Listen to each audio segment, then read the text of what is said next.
Hello, everyone, and welcome back to the Off the Rails podcast. Got a little special event going for you today. What's up, my man? What's Hey, going how y'all on? doing? Oh, boy. Yeah, that crackling voice in the background is producer Tommy. Hey, how y'all doing? They're not going to answer you back. It's a one-way show, man. Yeah, We've Yeah. already talked about this. takes a little while to get used to. Yeah, we got old producer Tommy on. We figured we may try him out and see if he can not, give too much information about his daddy that the feds are going to come knocking on my door. I'm just hoping he don't suck. Yeah. Me too, because it's my kid. Well, it is the Off the Rails podcast. For those of you who don't know, I am Travis. The man in the middle is... Can't tell. You're in the middle. Oh, I'm in the middle. Oh, Yeah. you're in the middle of mine. Well, then you're talking about old Mitch. There you go. And then pulling up the last spot is Tommy. Tommy Turner. Yes, not from the cartoon show. He is a real human boy. Yep. He's a real You know boy. who Tommy Turner is? I'm sure you've heard that joke before, right? Mm-mm. You've never heard Oh that? yeah, all the time. Okay. All right. I'm just making sure. I'm trying to remember the name of the show. It was a Nickelodeon show, but I can't remember the name of it. Yeah, I got nothing. Anyway. Well, it's been a good week. We've had a lot of things going on, and I didn't have a whole lot to talk about this week. So I was like, "Hey, let's pull Tommy in. We'll interview him a little bit, mess with him, and get his perspective." So we'll talk about our weeks for a little bit, but let's talk about Tommy for a little bit. So Tommy is 15, 14. 14 going on 15, fixing to be 37. And so Tommy is taking over the producing duties for the show. You've done, what, 3 episodes now? Yes, 3. 2, yeah. Hey, we got last episode out on time, fully edited, and he only let me cuss once on air. So, Yeah. hey, it's not too bad. I mean, making my mom proud, buddy. Thank you for getting to beat that out. Well, I try. It's supposed to be a G-rated show, and you let me run it. Better look next time, man. But Tommy, so in addition to producing, Tommy is also man, I'd almost call him Mitch's like right hand man. I mean, in the shop. I mean, he's there with you a lot, right? Well, yeah. He's here in the shop a lot now. Here Maybe he's the lately, left hand. yeah, he is actually, his official title is production control. So he is in charge of inventory. He's in charge of, we have an inventory list that has got all the standard stuff on it, and he checks everything to make sure that it is in stock. We've got plenty of screws, sandpaper, all that stuff. So is it his fault that Trey didn't have a hammer? Yes, that would be Tommy's fault. And ladies, listen, I'm not trying to start anything, but he is forklift certified. Or, I'm sorry, pallet jack certified. Oh, pallet jack certified. I am. Yeah. I went Yeah. through all the necessary training and I got my license. Yep. Well, I'm glad you can drive a pallet jack, buddy. It was weeks of hard training and I got it.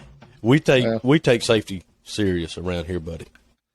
In the words Okay. of my buddy, safety is no accident. That's right. It is no accident. And if you take a pallet jack and you don't know what you're doing and you're ramming into $10,000 worth of cabinets, that's going to be a bad day. And we don't like bad days. No, We don't. not at all. We don't like to have bad days. So, but yeah, Tommy. Now, where Tommy shines is In the dark. On the he does shine in the dark. But he comes through on installs. We're talking about a 15-year-old young man who can hang shelves, put shelf pins in, hang hardware, put drawers in, hang doors, put hinges on, put plates on, which is pretty technical.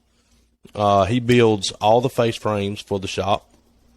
He builds and labels all those. He does all the pocket holing, the measuring, the laying out, the double checking most of the time. So yeah, he's an absolute asset to have on the, yeah, I almost slipped up there. Is he? What is he? He's an asset to have on the jobs. One of the builders does like to pick on him a little bit, which I think is hilarious. But yeah, he does a good job. He comes in, he works. Now, we all know that he does it for the free food and to get out of doing school for the day. Yeah. Oh yeah. He told me he only likes to go on installs because he knows breakfast and lunch is usually served. Yep. I will feed him probably most of the times 2 meals, depending on what time we get done. But yeah, he does a lot of work though for a biscuit and a taco whenever we get done.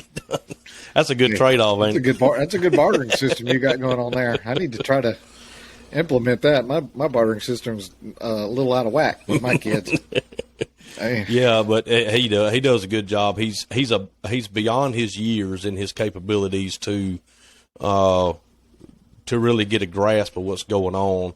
And it takes a lot of common sense to do this. And I don't think we talk about that enough.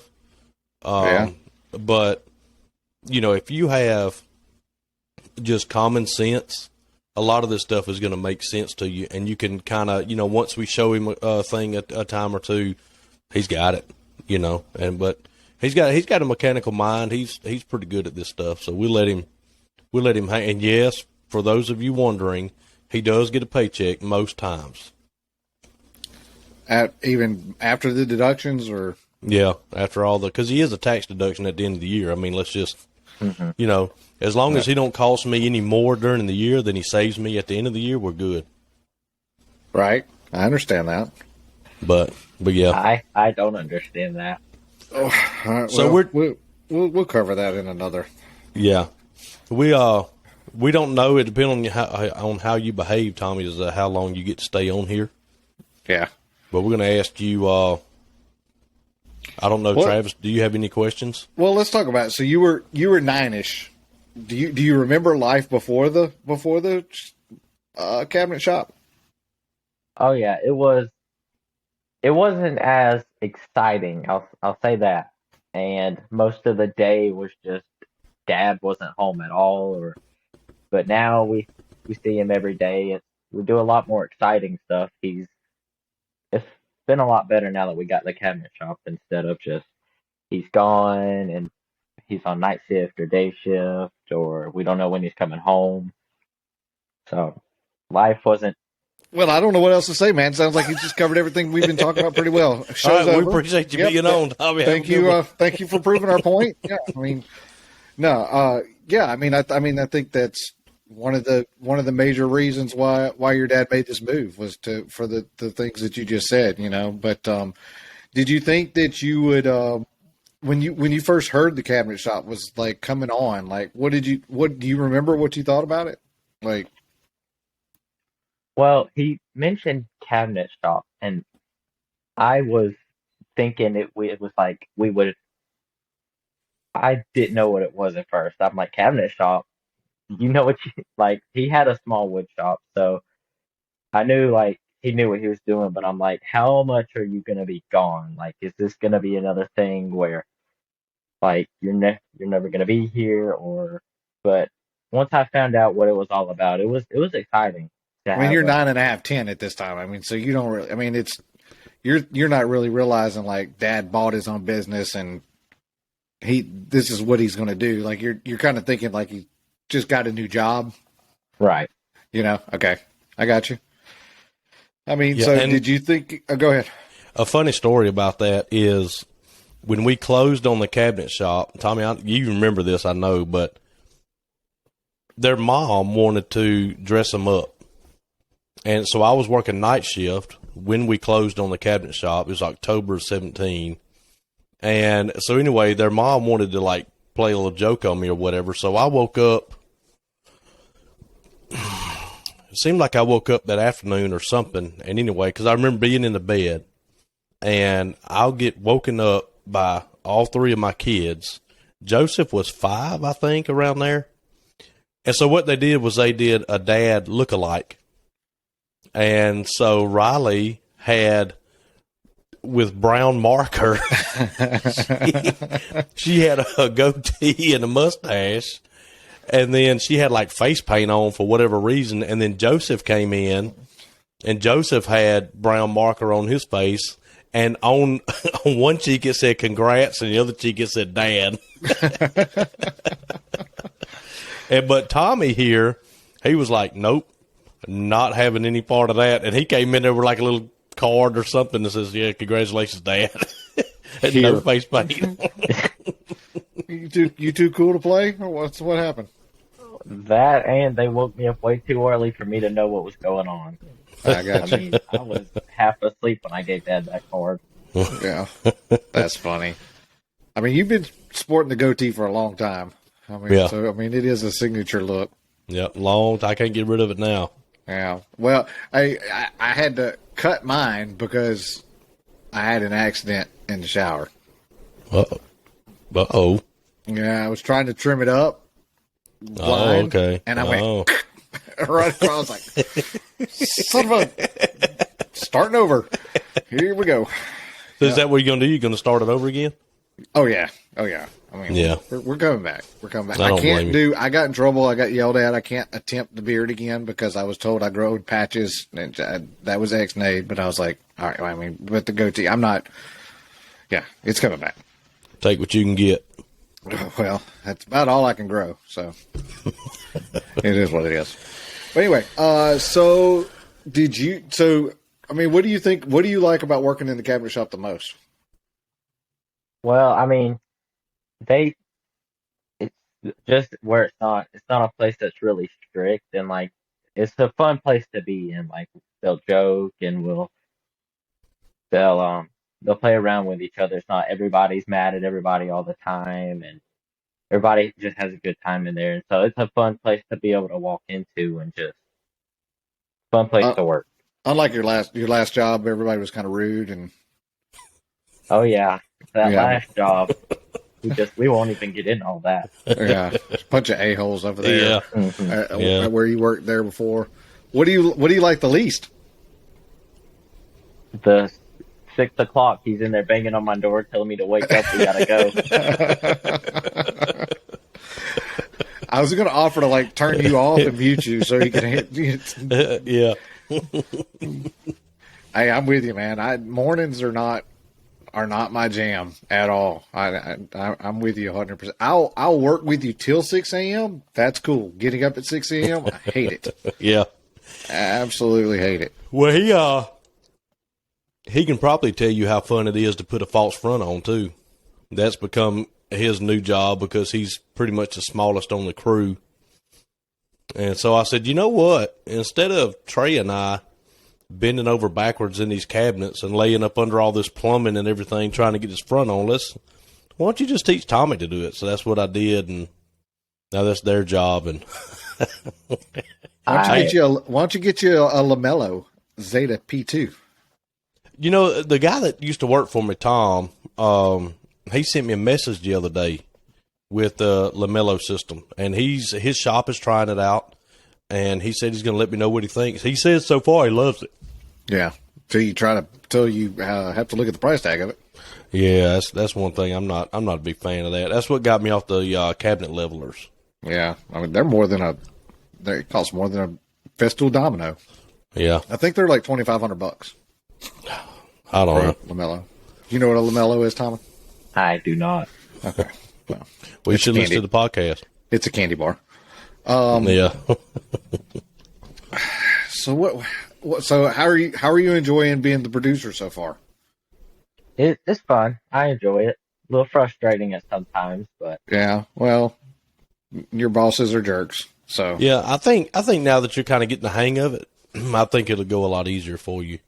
You know, anything you do is going to take some, getting used to, and you got to learn the ins and outs of it. And then it's just like it's a lot of buttons. It's a lot of buttons and lining up and moving around things. Yeah, I mean, but I think your dad's right. As you move forward, like the process is just going to get easier and easier, and I think it'll be not too long before you're able to like start doing customization and kind of really getting into it. You know, I mean, now that you're learning how to use the software and playing with it and figuring out those little tricks. You know what we should do is we should do like a 20-minute podcast and just like insert random cuss words and loud noises, and just say like, insert a dog barking right here. Yeah. That's my new beep from when I curse. I'm gonna get a train horn. Well, so Tommy, where and you're not going to hurt my feelings because I know the answer. But how motivated are you to stay in the cabinet shop and work here long term? Like, what are your thoughts on working here until you're 50 years old and just doing cabinets? The cabinet shop life is not for me. I mean, I can go and I'll work and I can enjoy it, but that's not something I would like to do long term. Yeah, and see, not to get too serious, but I feel like that's something that a lot of parents need to recognize. Like he recognizes if I say, all right, Tommy, you're going with us in the morning to go do an install. It's yes, sir. And he's up, and he's loading the trailer and we go and work and we come home. But on our end, it's important for us to recognize that there's no sense in me molding him into a master craftsman. You know what I mean? And really spending a lot of time just honing his skill and teaching him how to run the table saw and all this stuff. If I know that this is not something he wants to pursue full time, Well, I think with him, one of the things that I see in him and the way that he responds and just the interactions that we've had is that he understands how his bills are paid, and he understands that his bills are paid through the cabinet shop, and he respects that. And it sounds like he appreciates it, but it sounds like that's not how he wants to pay his bills later in life. Right. And there's nothing wrong with that. Like, your dad is doing his thing that made him happy, and that gave him a career and a means to fulfill him. And it's not necessarily your route, but everything that you're learning in that cabinet shop applies to life in so many ways that it's going to be hard for you to understand. But as you move on and you move out, you'll be like, oh, like this is just like that time, Mm-hmm. Even when it's the time when everything went wrong, and really has nothing to do with the actual cabinets, but this is when that time when everything went wrong and we, just said, you know what, it's not really that bad. And we just fixed it and we moved on and we survived the day and it wasn't a big deal. Just those little lessons that you learn about perseverance and pushing through, and they'll carry you a long ways. Yeah. And, as much as we get on here and preach about doing what you love, right? Yeah. And right. not working for, some company or corporation that, doesn't care for you, and being stuck in some dead end job that you hate. And we're sitting on here in the podcast saying, if you feel so inclined to go out and start your business, we're going to try to help you.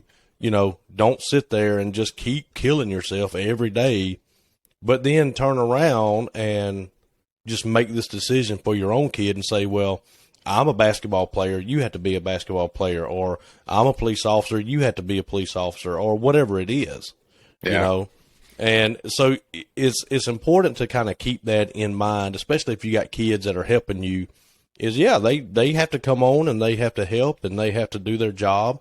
But at the same time, you need to recognize that if it's not something they're locked in and wanting to do, if you make them do it their whole life, you're doing the same things you're preaching, to everybody else not to do. But where do you see our cabinet shop in 5 to 10 years? What do you think it's going to be like? The way it's going now, I mean, it's gonna be a big business. I feel maybe by then you'll have an install crew. And Amen. That you're not on. Well, I mean, he didn't say no. I didn't say no, but yeah. What about if you had a job here that was like the design side of it, or the measuring or sales? sales, if you were like the sales guy and you went and measured houses, met with clients, and then you came back and done the design work and never got a piece of sawdust on you, how does that strike your fancy? See, that's not something just, it's not something I would want to do. Yeah. Not All even, right. Well, what are you chasing? What you got in mind? What are you looking for? well, I found something I want to do, I mean, you want to be in and charge of production at M&T Productions? You want to be the social media and producer of M&T Productions? I do not. I don't know what that is, Apparently, he but, does not want to work for us Yeah. or Yeah. you. well, I mean, it depends on when, like, no, I've been thinking about what I want to do when I want to go into, either like the FBI or something like that. I want to go in and do stuff like that. Or I was also thinking, being part of the bomb squad. All right, that's cool. Yeah, so you're kind of like first responder, some sort of justice, type work, something like that. I have a brother-in-law. I might can hook you up with a little OJT time, who's a bomb technician for the Alabama State Troopers. Ooh, Yeah, I he's didn't like know he's like one of 3 in the state, I think. that. Hey, I told you, son. Network. Yeah. Well, that'll be, so I think kind of what I'm hearing, Travis, is he's looking for something a little adrenaline-y, Yeah. maybe a little fast pace, kind of a little bit more exciting than cross-cutting plywood. Hey, I mean, I'm battle wounded like heck today. I mean, I got all the excitement you need. I mean, I got blood, I got stitches, I got curse words. I mean, I don't know what more excitement you need than, I ain't lying. trying to flip around plywood in a shop. I mean, Hey, when that piece of wood comes out of that table saw at 400 miles an hour, it's pretty exciting. It's like that's a bomb an adrenaline going off. rush. Boy, you talking about hey, you want to really pucker? Go turn the saber on, boy. I mean, Oh, yeah. You talking And about adrenaline dump? The thing that's so funny is my daughter wants to be a police officer. And, of course, Tammy is anti. She is anti that. And then Tommy's like, well, I don't know, maybe military, maybe FBI, maybe law enforcement, something like that. And Tammy's like, Lee. And she goes, Joseph, you're my only hope. You're the only hope of doing something. And then I was like, man, that's the one you better worry about more than the rest of them.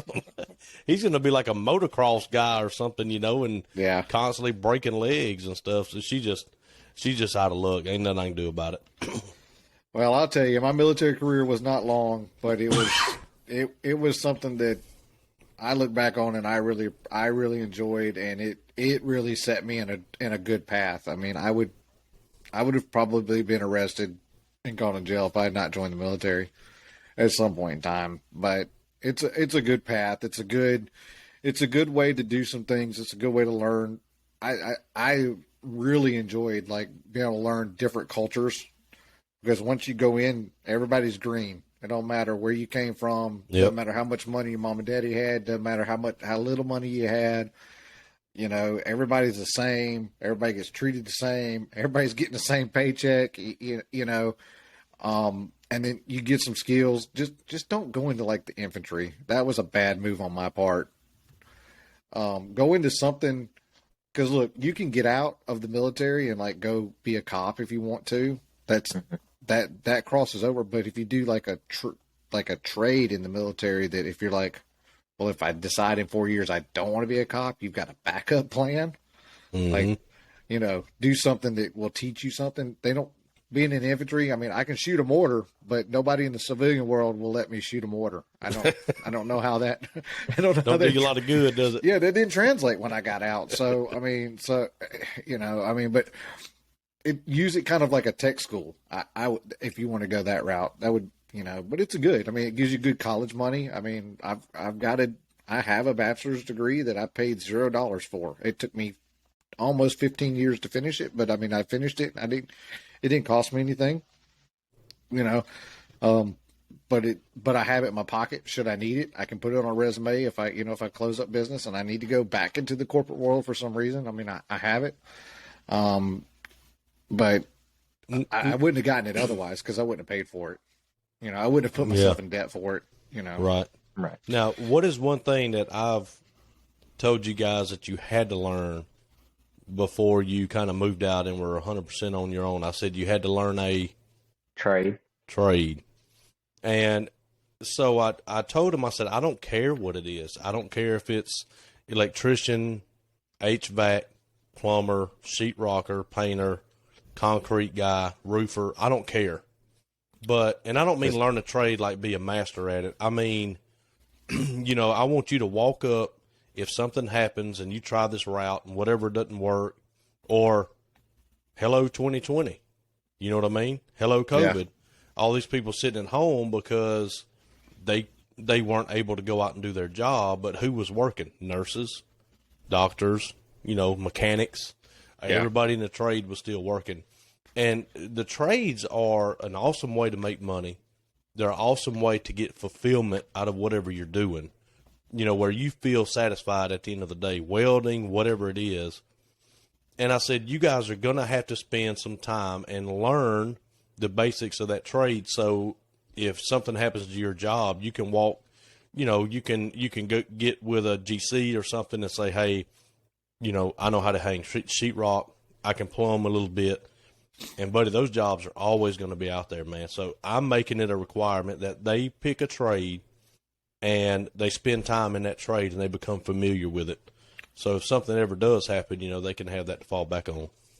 Well, I think that's an awesome idea, too, because not only does it gives you a skill, but it gives you, when you have your own home, it gives you more things to be able to take care of your own home with. Because owning a house is expensive.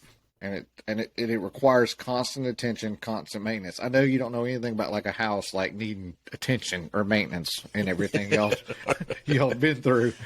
I know you know what we're saying, but there's two things. Like I got a buddy of mine who makes a really good living, and he says, but he doesn't do any manual labor, right?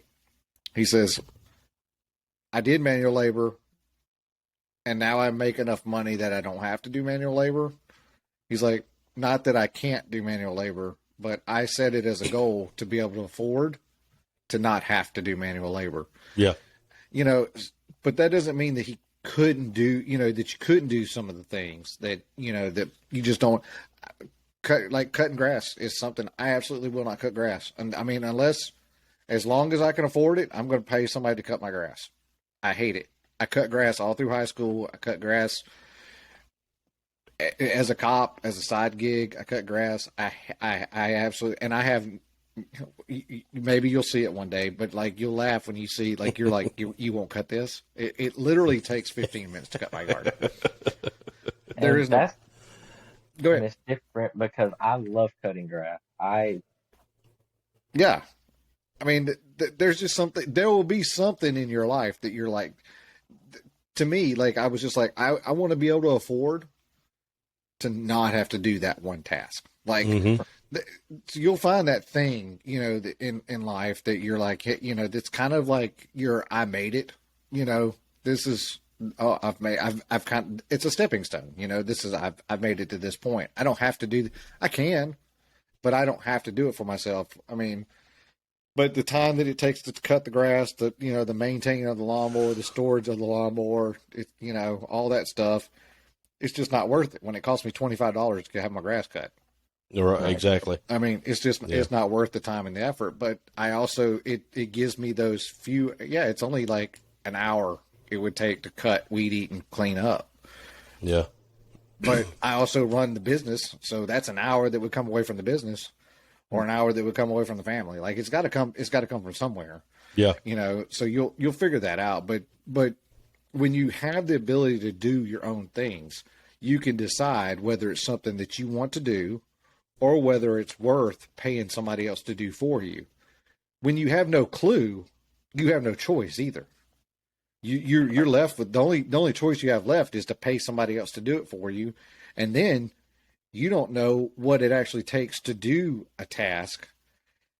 And even if you don't know exactly what it takes, you've got enough common sense from working in the cabinet shop, from some trade exposure.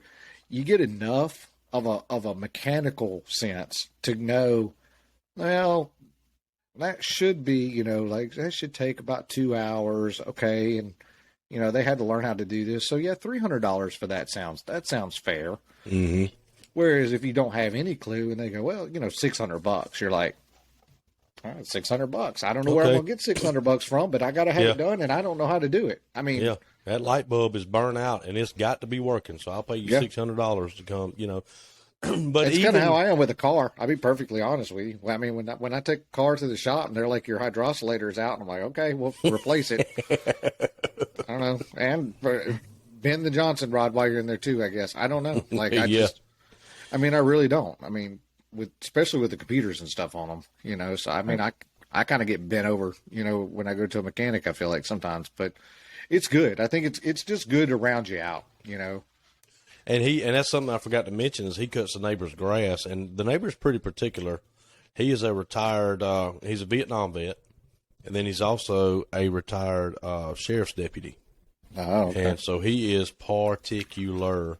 And so, Tommy's learning things like, man, it's hot, but if I want to get this little green in my wallet, this is what it's going to take. And I told him I'd be there Friday. I got to be there Friday. And I told him I'd cut the grass. And that translates into bagging groceries. It translates into whatever, FBI or whatever you want to do. Just that core value of understanding what it takes to work, understanding that, people don't give you money. You got to work for it. If you want it bad enough, you can go out there and make it no matter what it is. But you start learning that at a very, very young age. Yeah. And unfortunately in today's society, that's something that has to be taught. It used to, hey, if we eat, if we go out and plant, we eat. If we don't plant, we don't eat. And if we feed cows, we have milk. And, so back in the old times, it wasn't that. It was a lot more simple to figure out how to survive and how to live. But today, man, you got the majority of the world coming at you, dude, and saying, you really don't have to work. Here's a government handout. Here's this. Sign up for this program. Sign up for that program. Here's tax evasion over here. Well, if you tell them you live in here and you're not, and all this. And it's like society is teaching us how to get away from doing work and how to earn your own keep. And so it's our job, I think, as parents to raise our kids up and saying, that may be one way to do it, but there's no fulfillment in that. Because let me tell you something, when this boy right here gets $100 bill or whatever it is for work that he does, you ain't wiping that smile off his face. And he's starting to figure out, that $100 bill is a lot better than a $100 bill that somebody just gave him for no reason. Oh yeah. Yeah. It's hard to, it's hard to separate. Are your kids this way? It's real easy for them to spend my $100, but it's really hard to get them to spend their $100. Yeah, you looking at him, buddy. You looking at him. I mean, Lord, I was asking. They were talking to me about some clothes last night. Like, we need some summer clothes. I said, okay, I'll go 80-20 on summer clothes. Yeah. One of them said, what? Yeah, I got to buy my own clothes. And the other one said, you'll pay 80%? I only got to pay 20. I said, yeah. She said, deal. Like, life is just so different, I mean, but so do you think, I don't know if I get an honest answer. Is your dad hard on you? Yep. Kind of. Yeah. Yeah. Yep, I am. Yeah. You'll know why eventually. Yeah. You'll know why. You can be mad at him or sometimes for being hard, but eventually there'll be a day where you call him up and go, man, thanks. Like, it'll hit you. Like, I promise. Yeah. And thank God they're getting to the age now, especially Riley and Tommy, and even Joseph. I've heard him say it, but we'll go by a school, man, and they'll see all these kids behind the fence, sitting outside eating their snack or whatever, and they're like, we're finally starting to get thank yous. Yeah. Because they realize, and you don't think I don't bring it up? It'll be 2:00 in the afternoon. We're out in Banks or we're out in the middle of nowhere. We just stopped by this barbecue joint or something to get a sandwich, and I'll tell them, you could be in school right now in a class that you absolutely hate, studying something that is not going to do you any good in your life, or since you're homeschooled, you can be here with us, and now look at what you're doing. Yeah. You know what I mean? So it's one of those things where I want them to not grow up wondering why we did what we did. And like I said, a lot of that reason is where we live. There, it's just not a school. I mean, Yeah. technically we could take them to the one down the street, but we're just not doing that. So I'm not saying that homeschool is the advantage. What I'm saying is they're getting to the age where they understand why we did that. And Well, the whole homeschool thing has changed so much. I was talking to a friend of ours not too long ago who she homeschools their kids. And I'm like, man, just the resources you guys have now for a homeschool program versus what it was, when we were kids and people would get homeschooled, you're like, you're not learning anything. What do you mean homeschool? Hello, I'm another person. Yeah. I came from the real world, I mean, it usually meant pregnant, that somebody was pregnant when they were going to get homeschooled. Yeah. For us. Oh, At you're our going to homeschool? Nah, you're pregnant. All right. Tom, are you pregnant? No. You're good? Okay. I'll be coming home with no babies. So are there any, and I'm putting you on the spot here, but are there any lessons that you've learned, with kind of our situation, that kind of come to your mind or whatever? Because we didn't pre-screen him on these questions. He may not have an answer ready, but Hey, he didn't even know he was going to be on the podcast to pre-screen him on questions. So. Yeah. So, are there any lessons that you can think of? And I don't mean just for you. I mean like life lessons that you can think of by kind of watching what goes on here, whether it's dealing with work ethic or employment or pay or, whatever. I've a couple of things. I've learned that having a good relationship with everybody helps because you don't want to be just he's mad at him and we're mad at, and also with the whole thing of the old house and everything, and when we used to have to go in there and work on that all the time, that was a big one on being thankful because it went to having to share a room with somebody to living in a small camper with everybody. I mean, everybody's next to everybody, and so that was really good too. Did that teach you to wash your feet every night too? Yeah. No, No. We had like a no problem. I think we had like a no tooting rule after 9:00. It'd shake the whole RV. But that just goes to show you that you can work hard and you can come out here every day and try to give an honest day's work, and things in your life are still not going to go right. You're still going to have things that tear up and break and whatever, and you just, man, the next day you get up, you put your shoes on, and you get after it. And I've told your dad this. I don't know if you've heard me tell him. I know you've listened to most of the podcast, but I've told him that, not that this makes it any better that you guys have had to go through this situation, but I still firmly believe that I don't know that there's too many more people other than your dad and your mom that could go through this situation and come through it with shining on the other side, and that doesn't mean that there hadn't been a moment of what the hell, again, I'm not crazy. I mean, I understand. I mean, I'm sure that there's been some moments, but your dad's personality and his temperament to be able to ride through this, he's one of the few people that I know that could just go, tomorrow it'll be okay. And that's a good perspective to get, if you can learn anything from him, is to be able to get that duck water off of a duck's back mentality. Cause I don't have that. Like everything heats me up. I usually can do pretty good about it coming down off of it kind of quick, but boy, I can accelerate super fast. Yeah. You know, and Yeah.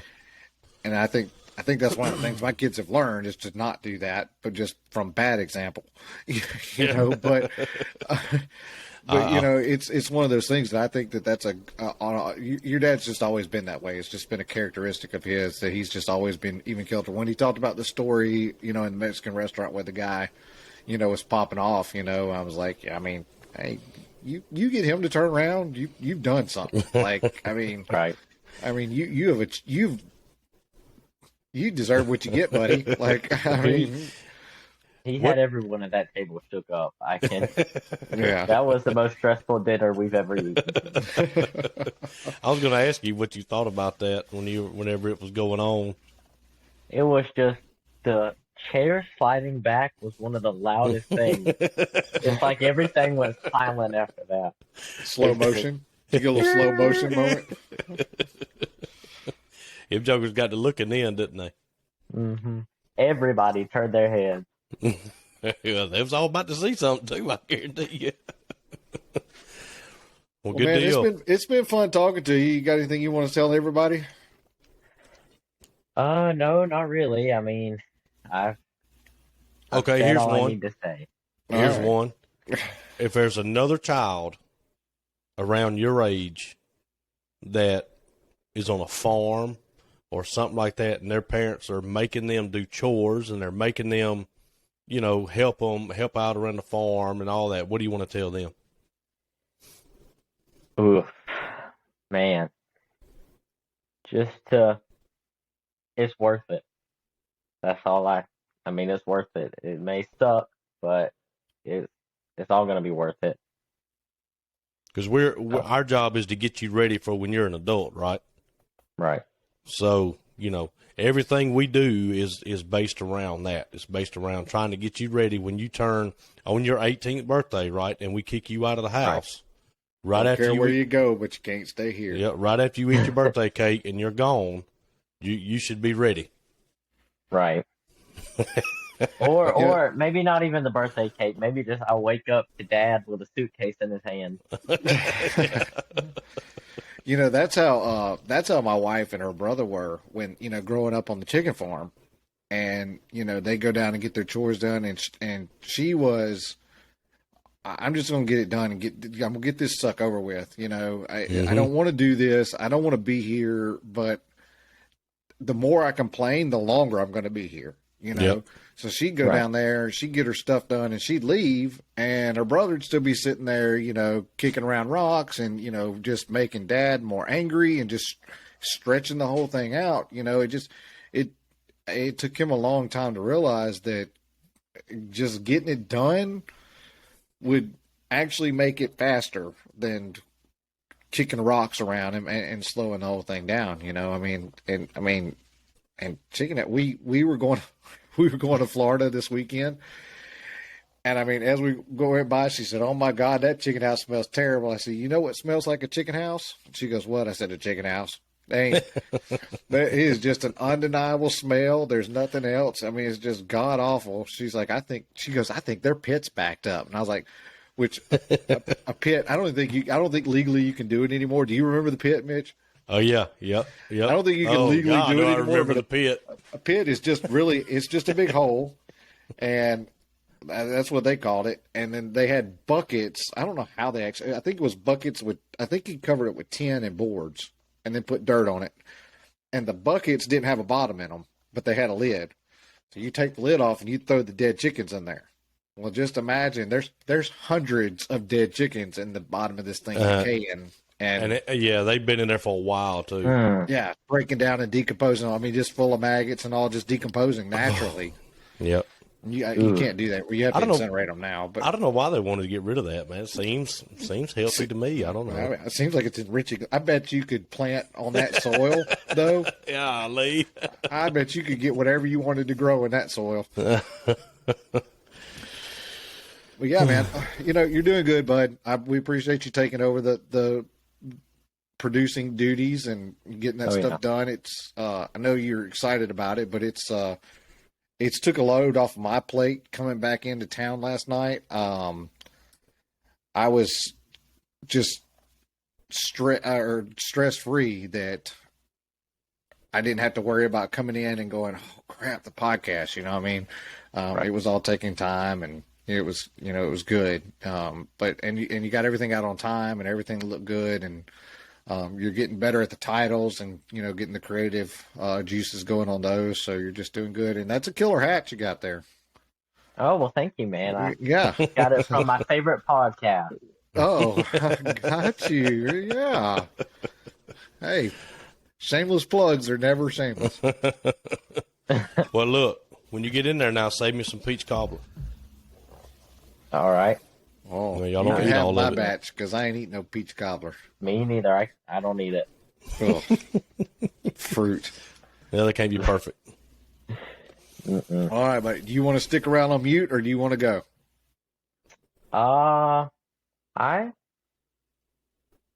I think I'll go. I think I'll go. Okay. Got stuff to do. It's already yelling. So I hear. Yeah. All right. everybody's yelling and You need to let the internet go back to the masses. right. Let them go back. JoJo I needs some think- Netflix. Yeah, he probably yeah. does. He's in there Or- shaking probably. Oh yeah, having a mini seizure in there. Can't watch TV. Oh All right, yeah. buddy. We'll go get on All that right. kitchen. Go Take get on care. that Tell kitchen. them I'll be there in a everybody minute. All right. I'll see y'all. See ya. Well, buddy, what you got? What have you had going on? Good kid, man. You're doing good with him. He I know turned I out know you're pretty proud of good him. so Yeah. far. Yeah, I'm real Despite proud all of him. your efforts, he's done good. Well, let's backtrack a little bit. We'll kind of go to where we normally go. What you been up to? Man, we've been been getting a job ready, waiting on a paint color. White. It's gonna be white. It's just a version of a white. I'm going to go with Snowbound. Well, it's some kind of. It's either going to be some kind of lace, something Belgium Chantilly lace. lace? Yeah, Belgium? Chantilly lace. Yeah, Chantilly lace. Yeah. either that or the builder's name, extra white. So I actually have a paint color called Sam's Extra White. Oh, really? Yep, I went and had it color matched, and all it is extra white with a quarter shot of black in it. And what that does, it just helps cover, any kind of dark streaks or whatever in the trim. He was using it for trim paint. So that's a pro tip, by the way. If you order a white and you really want it to cover better, tell them, give me extra white with a quarter shot of black, and it'll You cover just made up. me think of something. I'm going to write it down, and we'll come back to it. But All right, I'm gonna lean back again. Now that I ain't gotta sit up for him. So uncomfortable. got real serious there for a moment. Made you sit up. Yeah, thought he was gonna start telling stories on me or something. You did No, good. we it's been a good week, and you didn't remind me to get a water before we started, so that's your fault. But we got I missed the three memo. jobs. We got 3 jobs cut out. 3 door orders in. We got some sample doors in. They are knotty alder, Oh, 3 1/8 inch rails and stiles wow. with applied molding. Wow. Yeah, and it's stained. I'll shoot you a picture of it. That's cool. Stupid expensive doors. Stupid rich lady. Customer And I don't mean she's stupid. I just mean she's got Right. stupid money.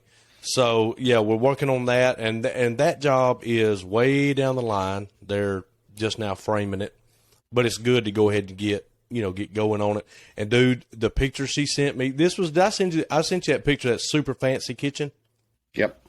All right, so this is that customer, but Okay. they just want the door style and the color. Okay. So we got the color down, and I was like, dude, they glaze these doors, but I think if you don't pre-treat knotty alder, if you just stain it like it is, there's enough tonal differences in it where we won't need to get the effect of a glaze. Okay. And so she was like, I love it. I mean, she was ecstatic about the color of the doors. She said, leave it like that. So that got us out of having to glaze all these doors, which was about 3 or 4 Hit days glaze later. up for a second. What do you, just so people that might not know what you're talking about, kind of, what do you mean? So glaze, if you see cabinetry, like say they're off-white, but they have brown details in all the nooks and crannies of the doors, That's a glaze. And if you paint it a color and then you come over it, it's a wet glaze. You spray the glaze on the door and then you wipe it off, and it leaves a residue. It leaves a brown, streaky residue on it. And so that's what the glaze is. And there's different types of glazing, but that's, in a nutshell, that's what it is. It makes a brand new cabinet door look old. And kind of a vintage, rustic type. That's kind of right. look. Yep. And it is very expensive to do. It is very labor time consuming. So we got out of doing that because she liked the color of it, right off the stain block. So that was really good. I love knotty alder. It's my favorite cabinet wood to deal with. I don't think I've ever even seen it. If you run one piece of alder through your table saw, you will cuss at everything else that you ever have to rip. I mean, it is just absolute butter, man, to mill up. It's great to sand. It's great to, to cut with a saw. It doesn't bind on the blade. It's very stable. It's a good wood for cabinetry. The problem is it's a little pricey.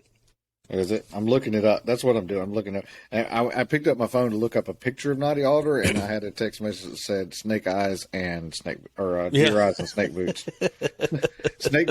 Snake eyes and deer boots. Something like that. Knotty alder. But yeah, so we got those 3 jobs. 2 of them, one of them is for the church we talked about. The other one is for Trey's mom. And we got those built. Those 2 small jobs built. They're ready for paint, and then we're working on the main job, the big job, getting it done this week. Like I said, waiting on a paint color for that, and waiting on a paint color for the church job. I mean, I tell you what, the young woman that runs the nursery, she works a full-time job. She's got a kid. I think she's adopted a couple, and she's one of those where I'm not going to go to her house and drop this stuff off, right? So I had to leave it at the church on Sunday, and it's just kind of dragging, getting everything to her so she can figure out what she wants. But I think she's got the ball's in her court. She's working on all that stuff. So you're doing a job for the church? Yeah, for the church. She runs the nursery, so she's the boss. She chooses whatever she wants. But, yeah, it's for the nursery. They had a water line bust in our church and ruined the cabinet.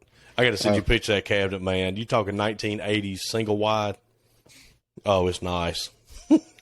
I need to send you one that my partner demoed the other day. He's like, this cabinet's got more 2x4s in it than I've ever seen in my life. He said, I don't know what the heck is going on here. It was like a 2-hour demo. Oh, goodness. On a cabinet. So we did that. Joel he's not. Baby Cow is not physically done with the displays, but he is mentally done with the displays.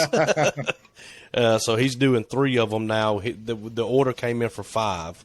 He's got 2 of them done and out the door to the customer. So the last 3 he's batching out all at once. And he said, Mitch, I'm sick of cedar. And I said, dude, I've said that every time I made one. You get sick of that stuff, Yeah. This just the smell or just the dust? Yeah, just smell and the dusty and stuff. Red. It's everywhere. Yeah. Let's see. So I got it in the notes as electrician joke. So my wife and I and the builder are all on the group chat, the one that's building our house. Okay. And so Tammy goes, well, I think I'm gonna let Brandon know, that we want an outlet in the island. So she texts Brandon in the group chat. She said, hey, just giving you a heads up, we do want an outlet in the island, so we need to do whatever we need to do to get one. He's like, well, what else are you putting in there? And she's like, nothing, we just want an outlet, for the mixer lift and stuff like that.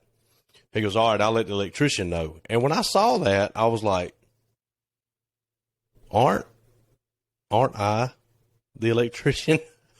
Oh, because you're doing your own electrical. Yeah. So I in the group chat I said, wait, ain't that us? And then so he texts me and mine in his text message. He goes, hey man, your wife wants an outlet in the outlet. I said, you dirty dog, man. I said, okay. That's funny. I said, okay, I'll get on it, And so he goes back to the group chat, and he goes, hey, I told him. He said he'll take care of it, and we're just dying laughing, man. Oh, that's funny. That's what that was. And then I had on there Old Dog New Tricks. I was curious to know if you were the new old dog or if this was somebody else. So this is Danny the Cabinet Man, and he is old school. His nailer is over 30 years old. Wow. His nail gun. He discovered, listen to what I'm telling takes you. care of his stuff. Yeah. He discovered UV plywood a couple weeks ago. Yeah, he's been building cabinets almost 40 years. Okay. And he discovered pre-finished plywood a couple weeks ago.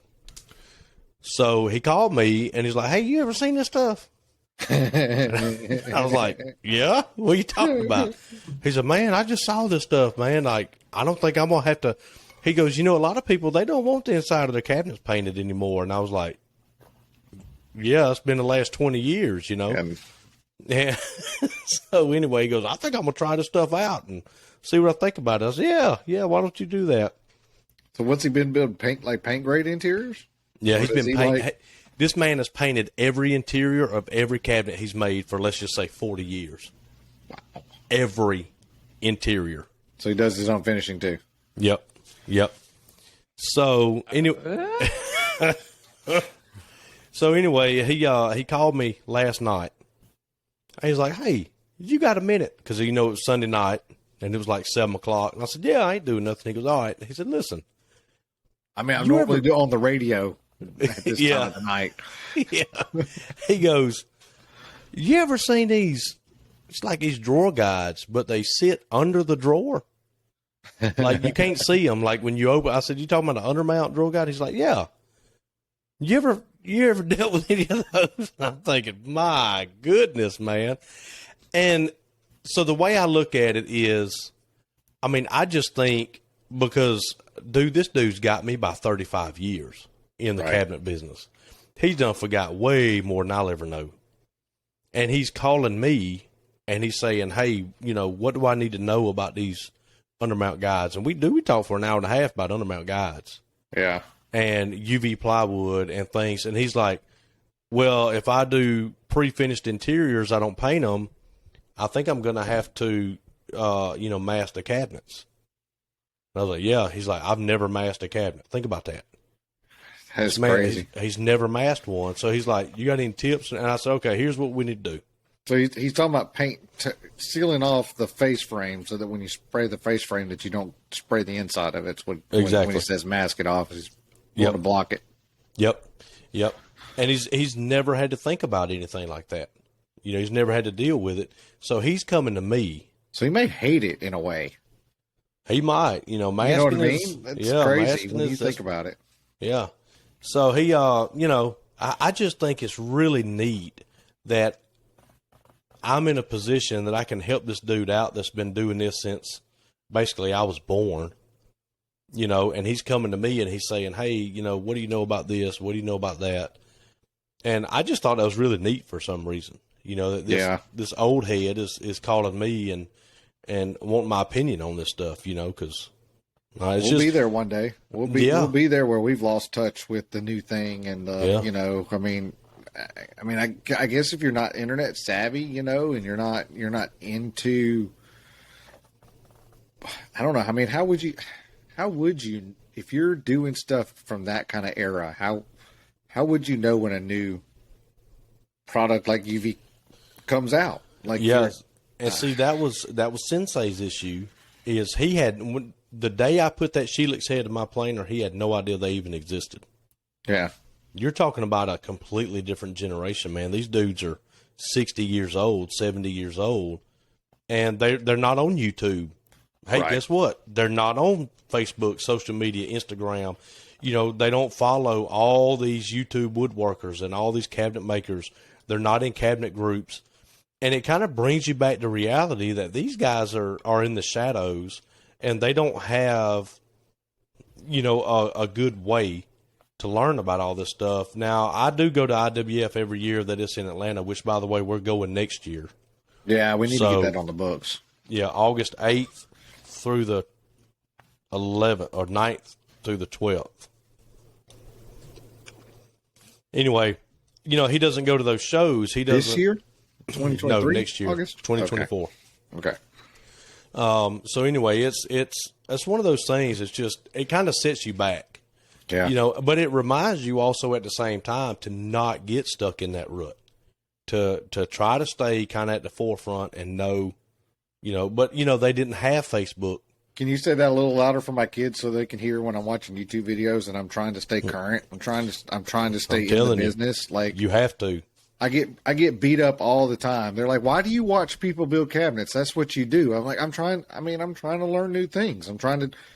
How can I make my product better? How can I do better? What do they do? Is there a new material? Is there a new widget that will make life easier for me? That's right. I mean, but I get hammered for that all the time. Why do you watch cabinet stuff all the time? I'm like, for one, it's what interests me, but I'm trying to keep the business alive. I'm trying to stay relevant, And you think back in the 80s, man, my daddy had he had a stack this tall of magazines. Yeah. Woodshop magazines. I remember Wood magazine being a kid, and he's constantly after supper every night flipping through that magazine, and that was their newspaper.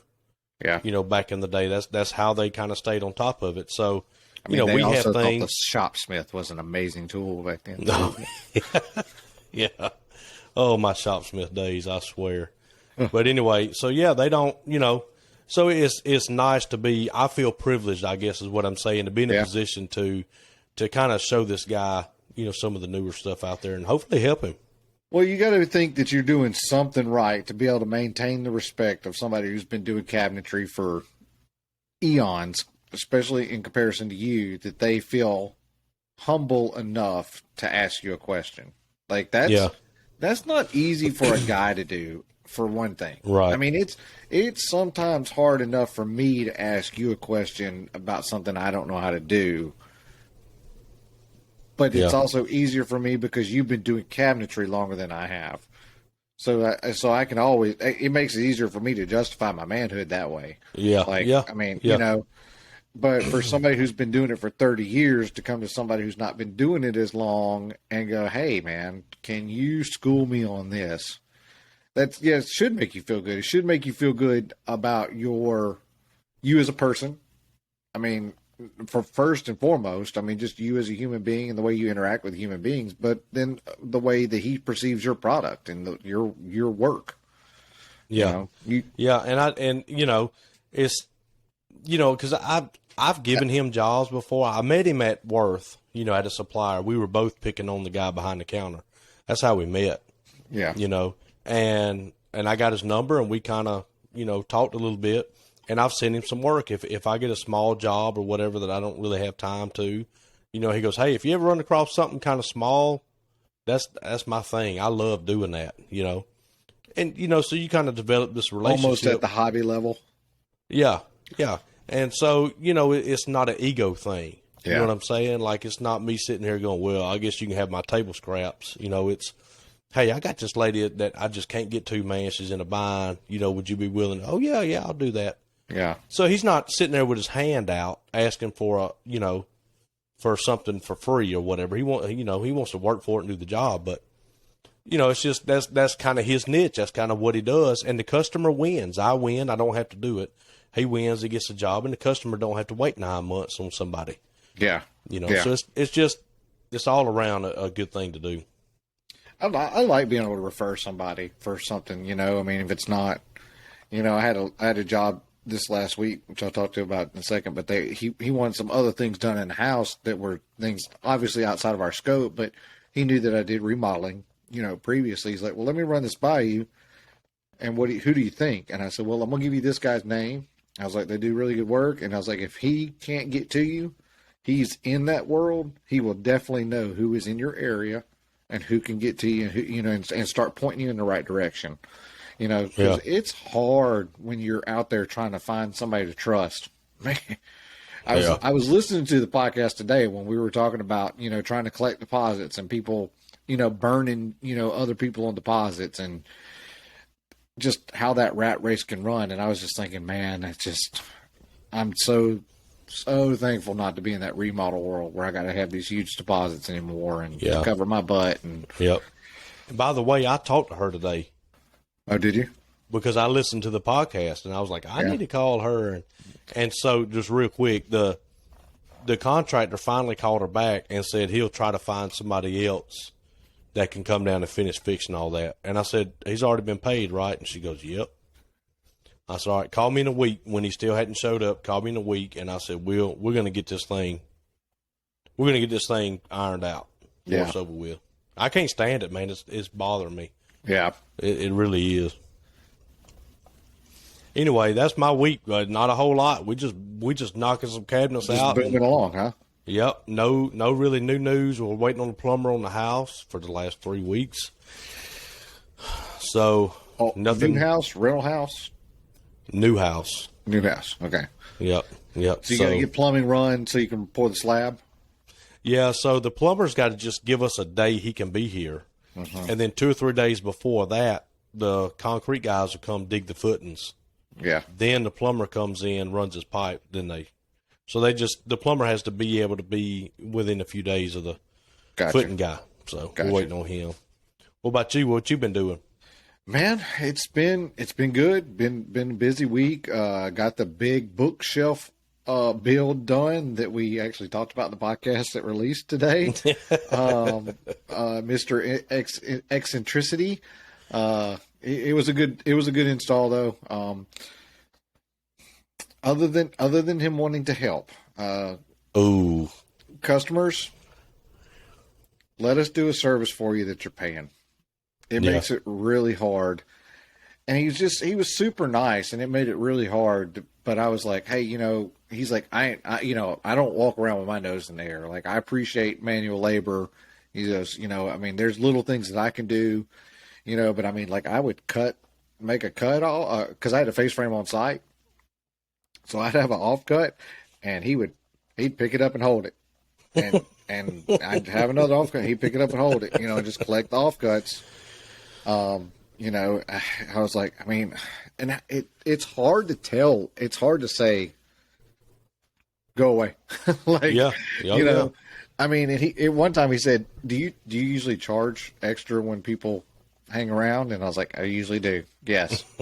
Like, Take the hint. yeah, and he was just, and he is a really nice guy. Just, I've decided that he just lives in this internet world and just doesn't have a lot of interaction with people. Yeah. And so just all the filters are turned off, so if y'all listen to that episode, you can go back and listen to that conversation, and it was awkward, and it was still awkward. There were still some times where he hemmed me up in these awkward conversations that some of them were over my head, to be honest with you. When he starts, quoting Socrates and, and some other stuff, and it really was just kind of over my head.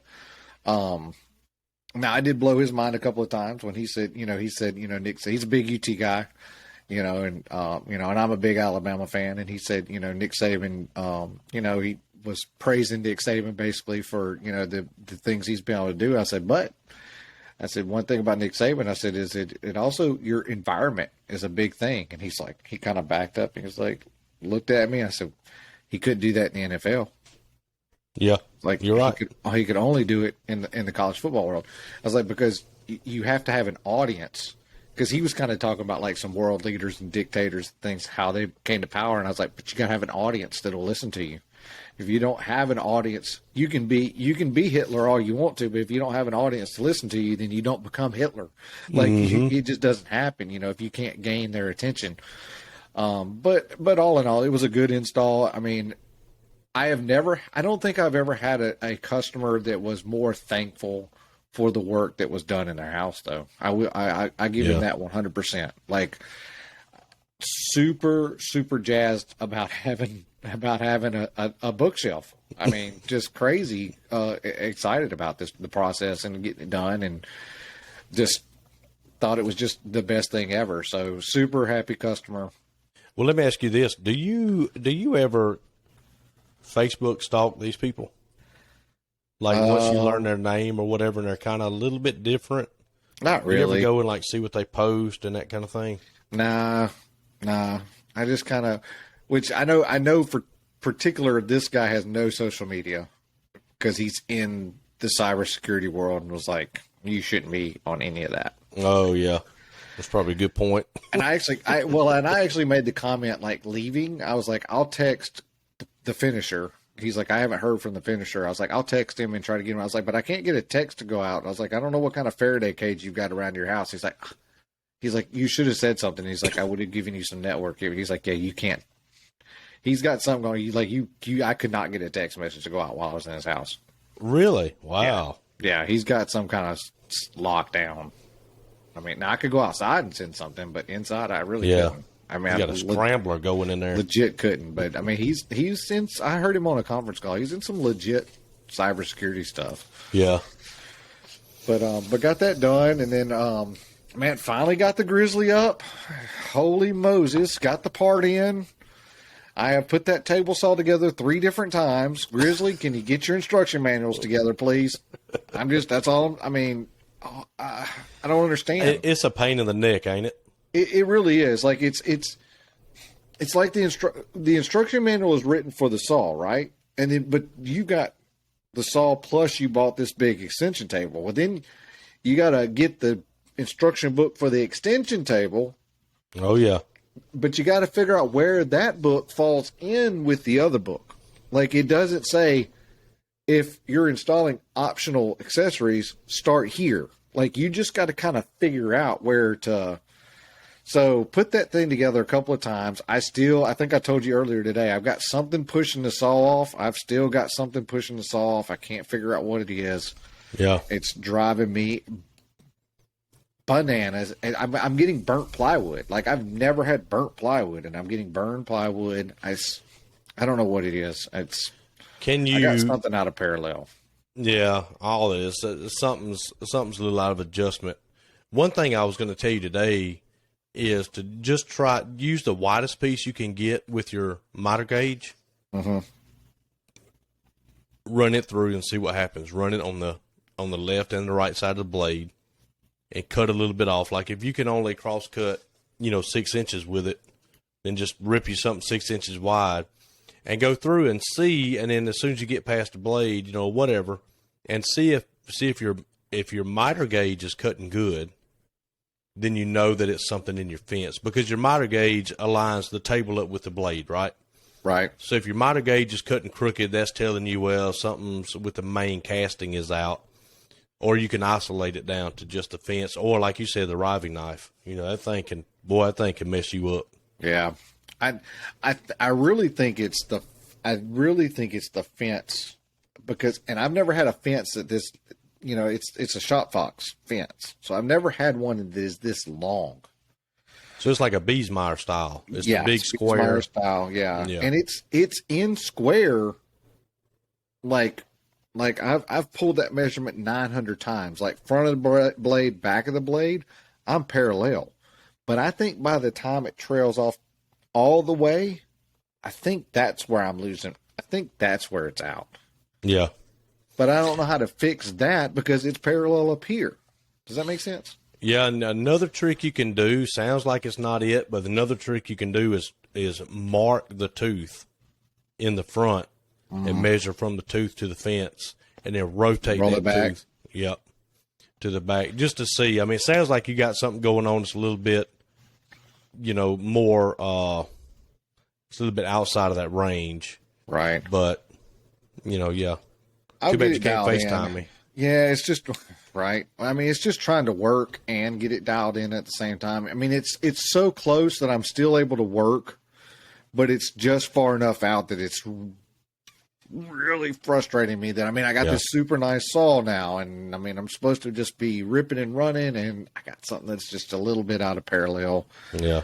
But got the laundry room from hell finally in production. So it's going. I'm ready just to put this on my. It's been good. It's just this customer is one of those customers that is off and then on, and then she'll go off, and then she'll be on, and I mean by communication wise, this took a month to get the plans finalized, and then it was just explosive. I mean, contact was just explosive, you know. I mean, so it's just been, and we're doing 2 projects for her. And I mean, bless her heart, she gets me and Derek mixed up because one's a rental house and one's her house. I'm doing her house, Derek's doing the rental house, and she's getting us crossed up in her questions, and it's frustrating, but I'm trying to be very patient because I get it at the same time. Like, she just got 2 projects, and they do some rental property, so I think she's got too many irons in the fire type kind of thing. But we'll get that done, and then get the samples on the trophy cases approved this week, whether we're going to do stain or paint. Hoping we're going to do paint, but yeah, I'm about to say, fingers crossed, man. You know, we'll see what they decide. I mean, they really wanted to go with a grain. I think it's a bad idea. I mean, I'm going to talk to them again. I think it's a bad idea to go with a stain where it's sitting. It's going to get a lot of UV.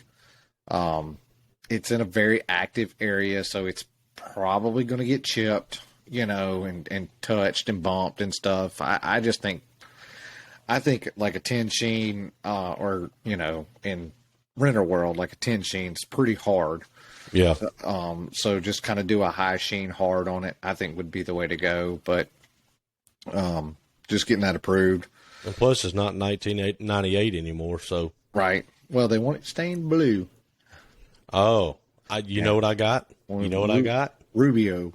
I got blue stain. Do you? Oh, yeah, navy blue stain. Yep. Well, it has to be Auburn blue. I believe this would probably pass for Auburn blue. Their school colors are legit Auburn University's blue and orange, whatever that actual color code is. Gross. That's gross. It is, but do you remember Dr. Farmer from Greenville? Yep. Yeah, he was a huge Auburn fan. Well, when he built the school, when he opened the school, he got to pick the school colors. And guess what he picked? Ugly. Yeah. That's what he picked. It's rough. Hey, all you War Eagle folks, I get it, but your colors are ugly.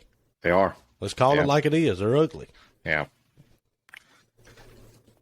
Nothing's better than that crimson. But that's what I'm saying, man. I mean, roll tide. So we got that going, and then, but yeah, went down to Florida this weekend. Had to do a down and back trip for a graduation. Tricked me. Thought you were coming to see me. I know. Sent you a picture of your favorite place on the way down. I went. Oh, never mind. It's just a picture. Well, in all fairness, not too long after that, my dad sent me a picture of a Terminex truck. I was like, "Does this look familiar?" I was like, "Yeah, you got it back." I kind of short circuited. You know, I was like, "Oh, bad memories." He's like, "You recognize this?" I was like, "Yeah, that's terrible." But yeah, I did it down. Got about 4 hours on the beach. You know, hey, I'll take it. I mean, I just long enough to burn the tops of my feet. And I nothing good comes from that stupid sand down there. I keep telling you that, man. I did fine. Had 2 beers. I was able to get 2 beers in, and then we went to graduation. And then we turned and burned back yesterday and got home, you know, late last night. But thanks for letting us put the podcast off for a night. Appreciate that. Oh yeah. Just one of those things, you know, you got to do sometimes. But it was a really good trip. And then, you know, just getting on it today. Got a big demo to do tomorrow, so gonna go bash some stuff. You'll feel better. You'll sleep good tomorrow night too. I like beating some stuff up. There's nothing wrong with that. These are some kind of nice cabinets. I may try to save 1 or 2 like for the shop. I don't know. Probably not, because I think we're just going to load it in the back of the truck. So like to go to the dump here, we kind of have to it's weird. We kind of have to play this game because we're not allowed to use the dump as a commercial business, right? But here's what's stupid about it. I could demo all this for the customer. I could put all of it in the customer's pickup truck, and the customer could drive it to the same dump for free. But if I put it in the truck for him, you know, and drive it to there for him, they want to charge me. Yeah. So we're going to try to split it across the 2 trucks. That way we're not taking a trailer, because we cannot take a trailer over there. Because they're both loaded trailers. Oh, yeah. So we'll try to dump them in the trailer. So we'll have to really break them down to get this thing in the bed of the trucks and get rid of it. But and the dump's not bad. It's $50 for a ton. Right. You know, I mean, it's not a bad fee. But the bad part is they almost want to discourage you from doing the right thing because, for one, the pay dump is a long ways out. So it's about 20 miles from my house one way. And then you go, and the way it's set up, like you have to drive, like you drive up this big hill and you have to drive across all the crap that's been dumped out. Like, I'm like, I'm going to get flat tires. And, I was up there one day and I had a trailer. I had a U-Haul trailer when I was doing the demo stuff. And the guy was like, come on back. And I'm spinning. It's wet, I mean, I'm just driving on track. I said, I'm not coming any further back. You're driving a bulldozer. You come get it. How about that? Like, I was like, I'm not coming any further back, buddy. Like, I can't even see where I'm going. I'm spinning mud and dirt all over, on the mirrors, and it's raining. I was like, but why can't I dump it here and you come get it with the big D50 you're driving, whatever the heck this thing is, I mean. One push and it's down there. Yeah, your Earth Mover 9000. Come. I'd like to see a D50. That'd be a pretty big dozer. I mean, I don't know what this thing is, but it's huge. I mean, it's some of the things they do. It just it's kind of counteractive. Like it doesn't promote you to come use it.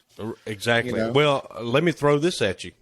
You call the waste department for Montgomery County, and you say, "Hey, I've got 40 gallons of paint that I need to ethically get rid of in an environmentally friendly way without harming this precious environment that you guys care so much about."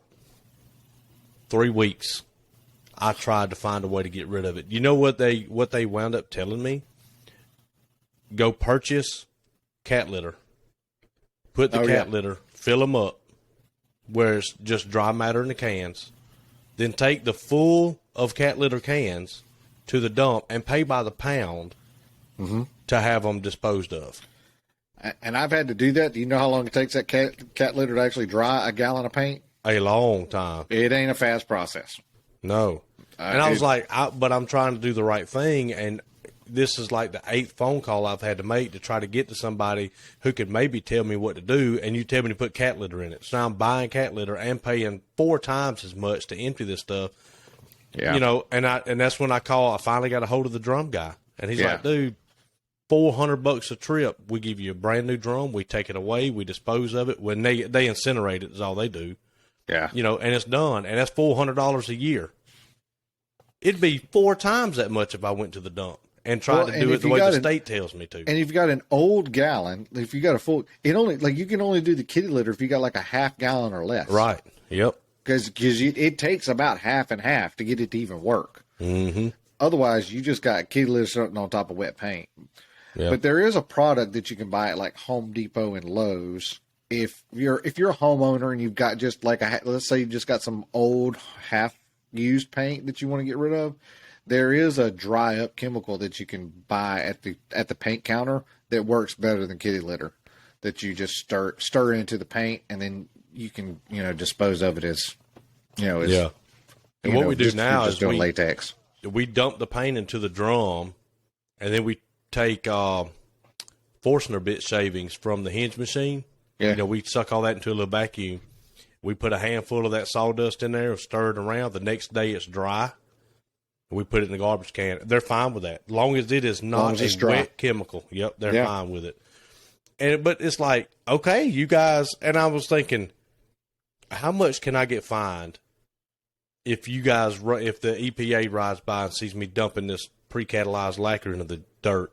Right. Oh, you're talking thousands of dollars. Here comes the enforcement agencies. Here comes $30,000 in resources to come out there and test your soil and do. Okay, then give me a way out. And give me a resource. Yeah, it's ridiculous, man. And they're on TV talking about how much they care about the environment, but when it comes down to brass tacks, buddy, you ain't got a way to do it. That's logical. That is frustrating. Speaking of demo, I went yesterday and looked at a buddy of mine's house. He bought a home that needs new countertops. Okay. And it's a single wide. And so back then they tried to fancy up the countertops, right? So they're not just straight countertops. It's like all these weird shapes and all this. And oh yeah. First of all, hardly none of it was right. And I was like, well, we need to fix this and fix that. So I called Vaughn Plywood, and I was like, hey, do y'all do these weird size tops? And he goes, no, we pretty much do straight countertops, like we'll miter them, but they're preformed. I said, okay. And I said, well, I tell you what, this is the color I need. Just get me a sheet of the really thin, top coat, the laminate. Yeah. And I'll make it. And he goes, well, the color you have is a Wilson Art color. We can't buy Wilson Art, just the laminate sheets. We have to buy the preformed countertops. And I was like, okay, what can you get? And they're like, well, we can get Formica brand laminate.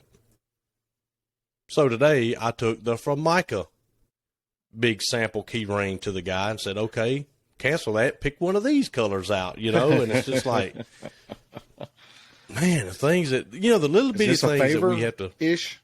No, he's paying for Okay. it. Okay. He's paying for it. But, it's just like, I wish I would have known. Them favor ones, boy. Yeah, they'll get you. Yeah. Yeah. So, anyway, I was gonna tell that when you were talking about demo, and I got to go demo that. And I said, well, are you going to demo the old tops or am I? And he's like, we were kind of hoping you would do it. And I said, okay, well, that's, it's going to change the price. Yeah. He's like, that's fine. Do whatever. So. Time, haul off, disposal. Yep. And the Bowman, shout out Northern Mist, stopped by today. And he needed a drill bit, like some random size drill bit. I don't know. And I was like, yeah, go look over here and get it. So check this out, dude. He went to Michigan last Thursday. Thursday before last.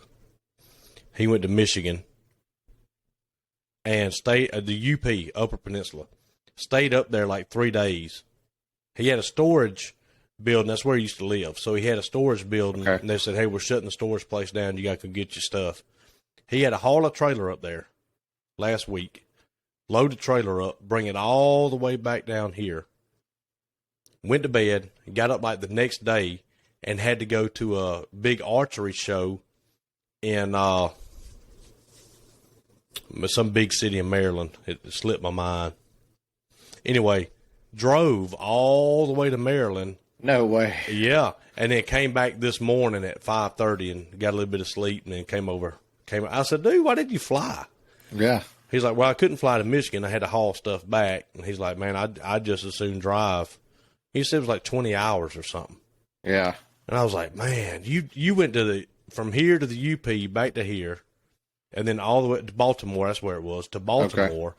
And then all the way back in like a week and a half. And I'm thinking, man, no way I'd do that. Do you guys remember when y'all drove to Washington? Oh, yeah. Yeah. I've actually got a really long road trip coming up. I can't talk about it yet. Okay. But we've got a long road trip coming up, and the kids are not excited about the second leg of it. Yeah. But I mean, I don't think the guy, he may or may not listen. I don't know. So I'll have to tell you about it off air, but yeah, we'll talk about it after it happens. Well, we had discussed flying to Atlanta to IWF. Yeah. And then I told Joel, I was like, so I'll provide the car, but I'm not driving. So it's going to cost you $0, or you want to fly. And the round trip is like $450, $500. And I said, you ain't gaining any time. Yeah.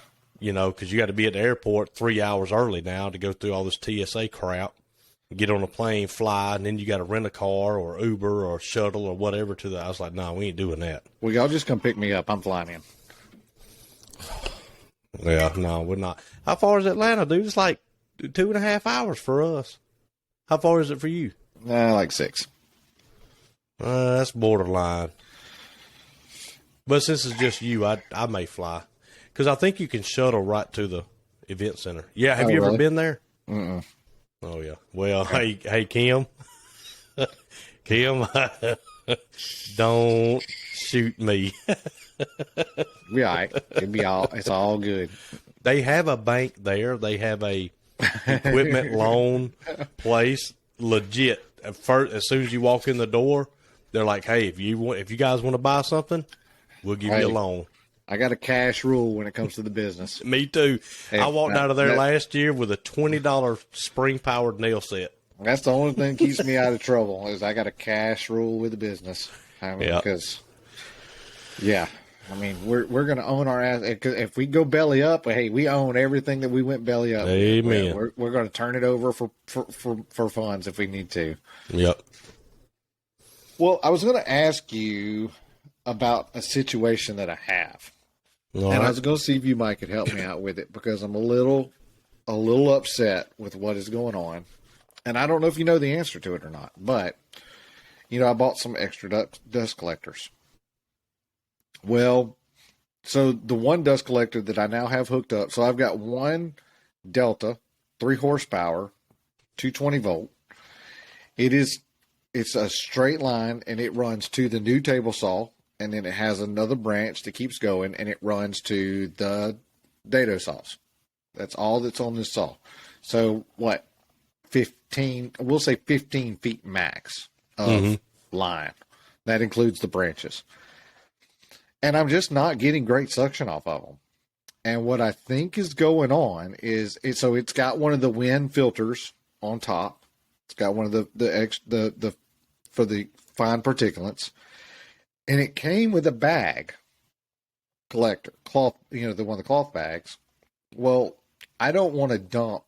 I don't want to dump because I'm running the dumpster now. I don't want to dump just shavings in there because it gets wet and they stick. Yeah. So I put a plastic bag on it so that I could get rid of. But I think that plastic bag is starving I think I'm starving it for air. Yeah, if it had so you're talking about a cloth filter bag. Mm-hmm. Yeah, well, that air is designed to go through that filter bag, and now you're choking it off, so you might as well put your hand over the inlet. So you think I got to go back to a cloth bag? Yep, unfortunately. And I will bet you. Put a hole in the filter? Yeah. No, just take the filter off altogether. Oh, okay. That's so disappointing. Like, I mean, I wish there was a better way. I mean, it seems like there's some kind of modification I can make to the filter to get more exhaust out of it. Like, I think, you know what I'm saying? Like, the filter, is it a pleated filter? It is a pleated filter. Now, I didn't buy this filter. I just was told that it was a fairly new wind filter when I bought the, So it had a cloth bag and a filter. Yep. That's weird. I've never seen that. That's weird. Yeah. Yeah. It had a cloth bag for a collector bag. All right. So here's what you do. You take the filter. And I've thrown all the cloth bags away. Of course you have. Well, I don't want clutter. I wasn't planning on using them. Take the filter off, see what happens. So the filter is supposed to be basically zero restriction. Now, it's going to restrict the airflow a little bit because it is a filter, but it is not supposed to restrict the airflow a lot. So if you take the filter off and you get screaming airflow through it now, your problem is 100% in that filter. If you take the filter off and it's still not sucking good, then your problem's somewhere else. How would I run it with no filter on it? You just take the filter off and turn it on. Just let the fine particulate go for a second? Yeah, I mean, you're like, don't run any equipment. Right.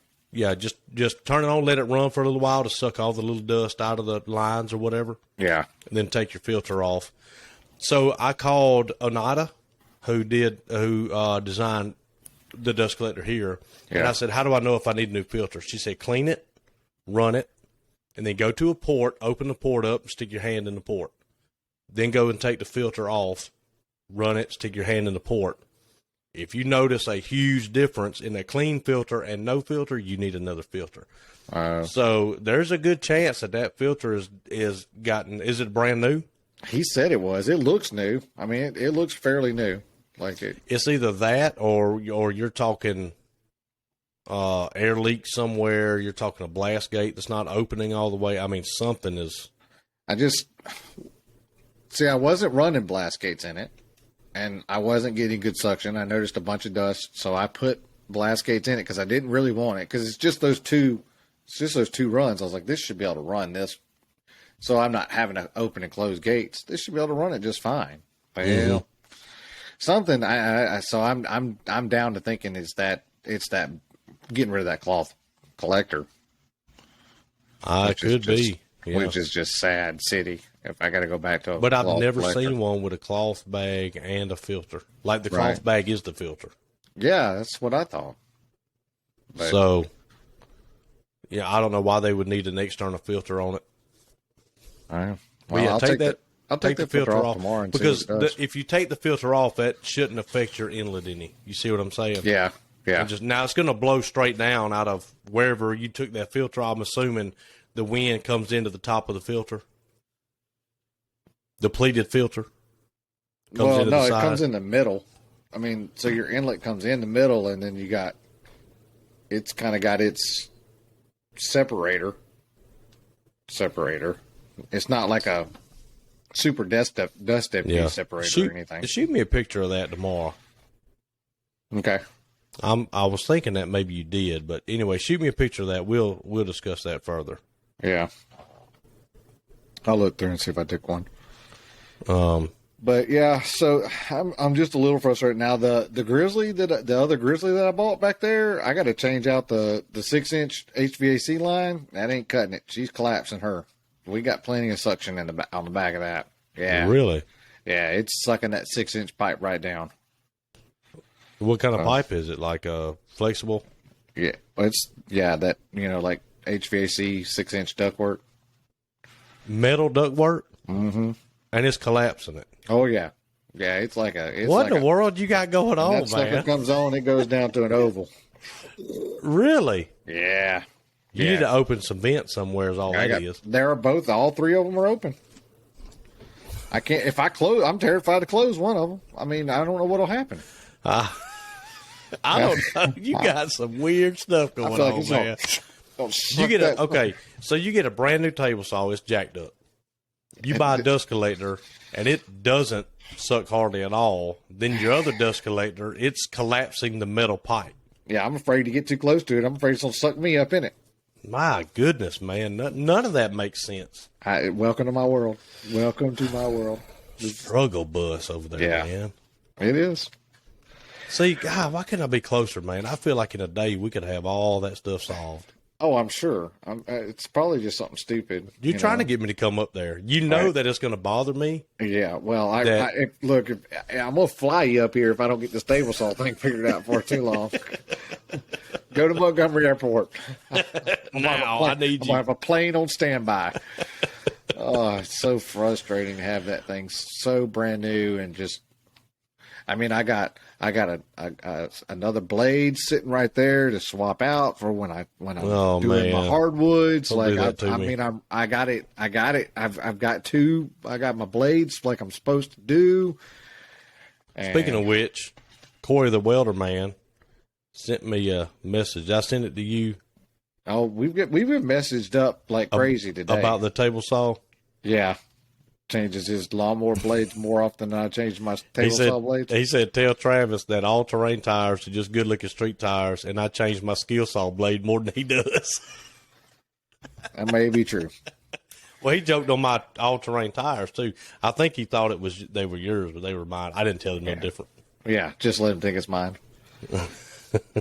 Well, let's talk about. So we can post pictures of it when this episode airs. We'll post some pictures. So you sent me a picture, and I guess we talked about it on one episode. But you sent me a picture of your Maker's Everyday Carry. So if you're used to an EDC lingo, we're not talking about your gun knife carry. We're talking about what you use as a maker. So for those of you who are not makers right now, you're tuned out. This is probably a little bit more technical than you're to be interested in, and I'm sorry, but we need to talk a little cabinet shop on this one. Sorry. But I'm curious what's out there. I'm hoping we'll get some pictures, some feedback and some response on this, because we were wildly different in what we carry on our body every day. Yes.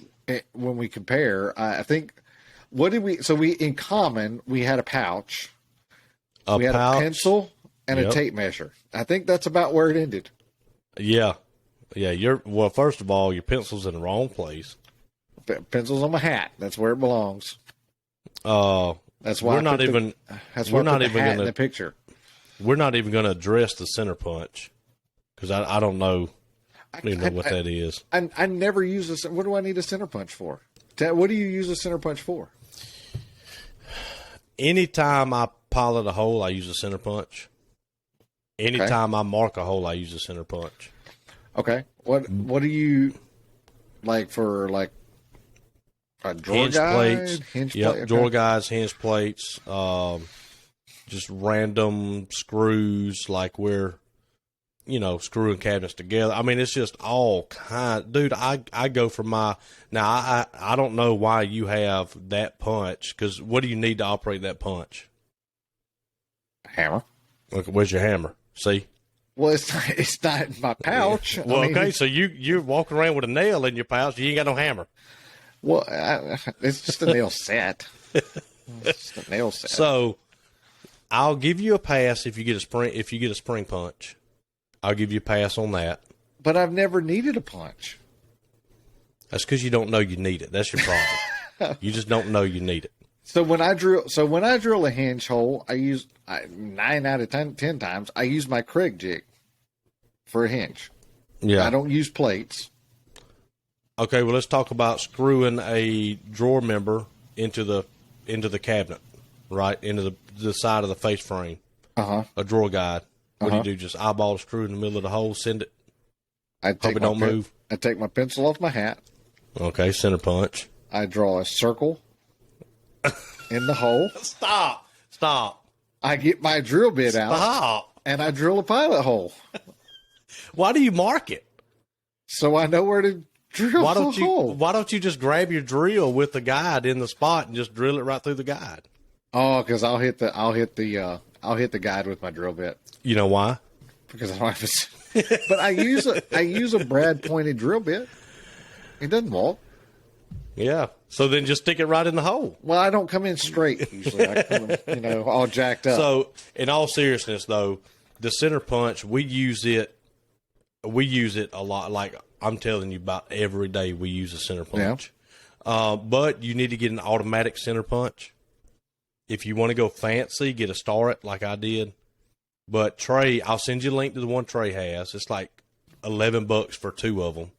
Okay. And surprisingly, dude, I'll say they're just about exactly as good as a Starrett. And I paid almost $60 for mine. I don't want that because I don't use one now at all. So I don't know that I need a $60 one. Yeah. So but you know what I'm talking about, right? I'll try $11. You just push it and it clicks. Yeah. Don't get the one from Lowe's. Don't get the one from Harbor Freight because they'll click 1 out of every 10 times. Yeah. So just avoid that. But yeah, you need to get your automatic punch. I'm gonna give you a pass. I do use a lot of self-centering drill bits though for my. Yeah, those are my pilot holes. Yeah, I'll give you that. The razor knife, I'm not a huge fan of, but I'll give you a pass on that. I mean, I got to keep a blade of some sort on me. Yeah, we'll see. In my pouch, I keep a blade. I see that, but that little dinky blade terrifies me. I'll break that thing. Yeah. I'll give you a pass on that. I'll break that, and then I'll cut myself. I mean, there's a clumsy factor that I have to work around. Mm-hmm. I mean, if I was a Smurf, I would have been clumsy Smurf.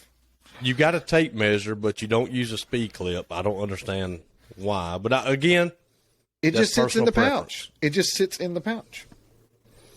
That pouch is my speed clip. I'm going to make a video of me holstering and unholstering my tape measure, and you're going to think it's so cool. It's going to get a speed clip. No, I'm not, because I'm not going to put something else on my belt. Picture this. I gave my brother a speed clip. Yeah. If he measures, it's with the speed clip on the side. My brother, of all people. But you got to make sure that clip catches that clip. Right? That's what I'm saying. After about 3 times, boom, it's right in. Don't picture two-handed, I got to fiddle with it. But see, my pouch, it doesn't matter the orientation. I just put it in the pouch. Yeah. Like I said, I'll give you a pass on it. I'm just saying. I'll give you a soft pass. Now, the things I'm not going to let you get away with. Okay. Is you don't have an extendable reach magnet. Again, you don't know you need it. Hey, that is a Trey find. Trey put one on his pouch, I understand that when you need it, you're dang glad that you got it. Yeah, they ain't that heavy. It's 3 ounces, man. It's not that heavy. You're a man. But then I need You're a another. But you're putting me on the verge of needing another pouch. Don't worry about all hold more that. Tools. Don't buy. Listen to me. Okay. Don't buy anything pouch related. Don't. No, I can't see what that is. What is that? Oh, you know what it is.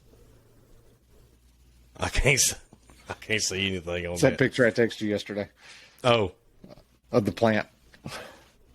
oh, you don't have an air blower in there. How do you get through your day without a blow off gun? Because my blow off gun is sitting right beside my air hose. How many air Well, hoses do you have? I only have one. Oh man. I only have All one. right, moving on. So when I take the nailer off, I put the air hose on. They're right there. You don't have a flashlight. Don't have a flashlight. I used to carry one in my pocket, and then I never used it, so I quit carrying it. And you're going to need one pencil, one pen, and one Sharpie. Yeah, why do you have so many marking devices? Well, the pencil is for 99% of it, right? Yeah. Sharpie is for labeling or putting a big old fat line or something. Like if we have to scribe a toe kick or something, I'll use a Sharpie. Yeah. The pen. I do usually have a Sharpie.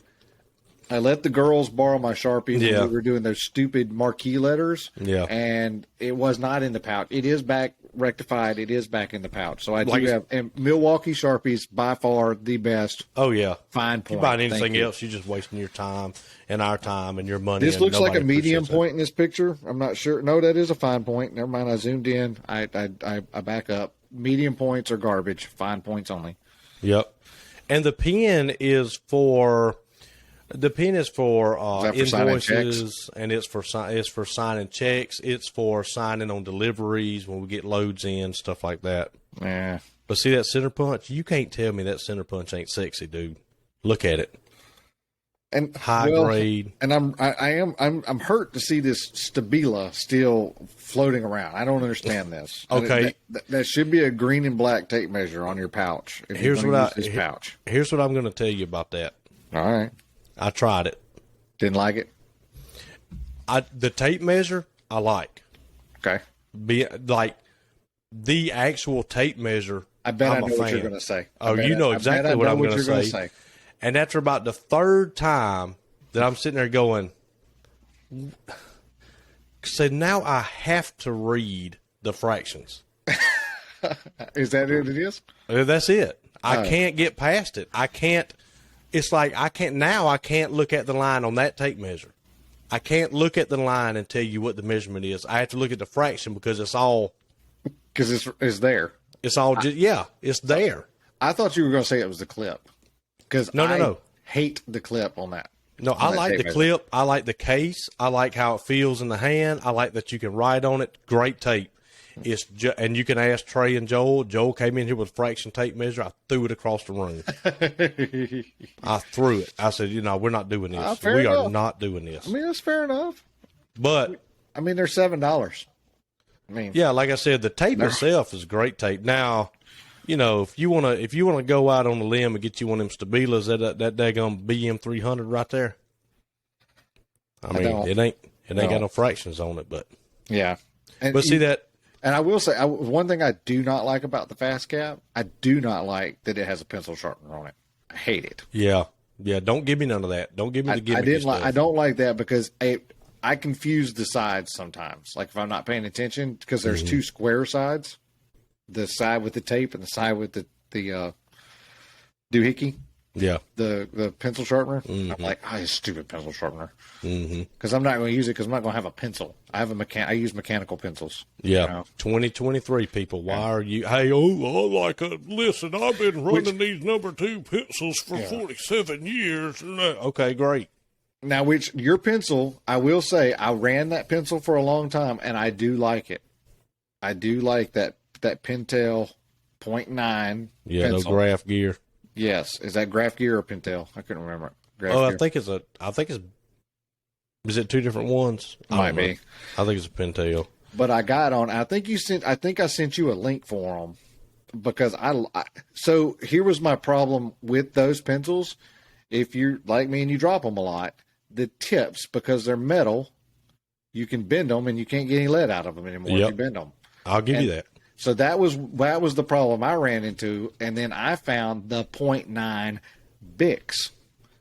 They're like $15 for a box of like 50 of them. Yeah. Like, I was like, holy crap. I mean, like, by the time you buy extra lead for these guys, and then you bend a tip or two on them. Now, I don't like the colors. They're like some neon pinks in there and some other crazy colors, but for the money, I really like those .9 Bics. I really do. But I do like that pencil a lot that you use. It's a good pencil. Yeah. It really is. Yeah. But you drop one on a job site and you bend the tip of it, and that's the only one you got with you, you are hosed. Yep. Yeah. You're right. Now, I do always keep an extra pencil in my truck because I've ran out of lead before. That sucks. You know, so if you're going to use clickable pencils, make sure you take some extra lead with you or have an extra pencil somewhere that you know. The pouch is a Velcro back, right? It goes behind your belt and Velcros, but it's got I like the different pockets on it. Because when I hang hardware, I get a piece of hardware and I put in one of the pockets on that pouch, and every different cabinet I go to, I bring the piece of hardware up to the true position jig and verify. Then I put it back in my pocket and I drill that cabinet because last thing you want to do is set that thing up and think it's right and drill a whole house full and all of them's off an eighth of an inch. That's true. So, one of the pockets is for that. And also, as soon as I get to an install, I will take my Nipex pliers out of my pocket and I'll put it in the pouch. Because the downside is you can't get into your front right pocket because that's where the tape goes. Oh. So if you need to get, your Nipexes out for something, you can't. So I take them out and put them in the pouch at the beginning of the install. See, I have nothing in my pockets, like work related. Yeah, I don't either. That's the only thing I keep in there is Nipex and then truck keys, cell phone, and wallet. That's all that's in my pocket. Yep, me too. Yeah. And I take the cell phone out as soon as I get there. I ain't nobody got time for that.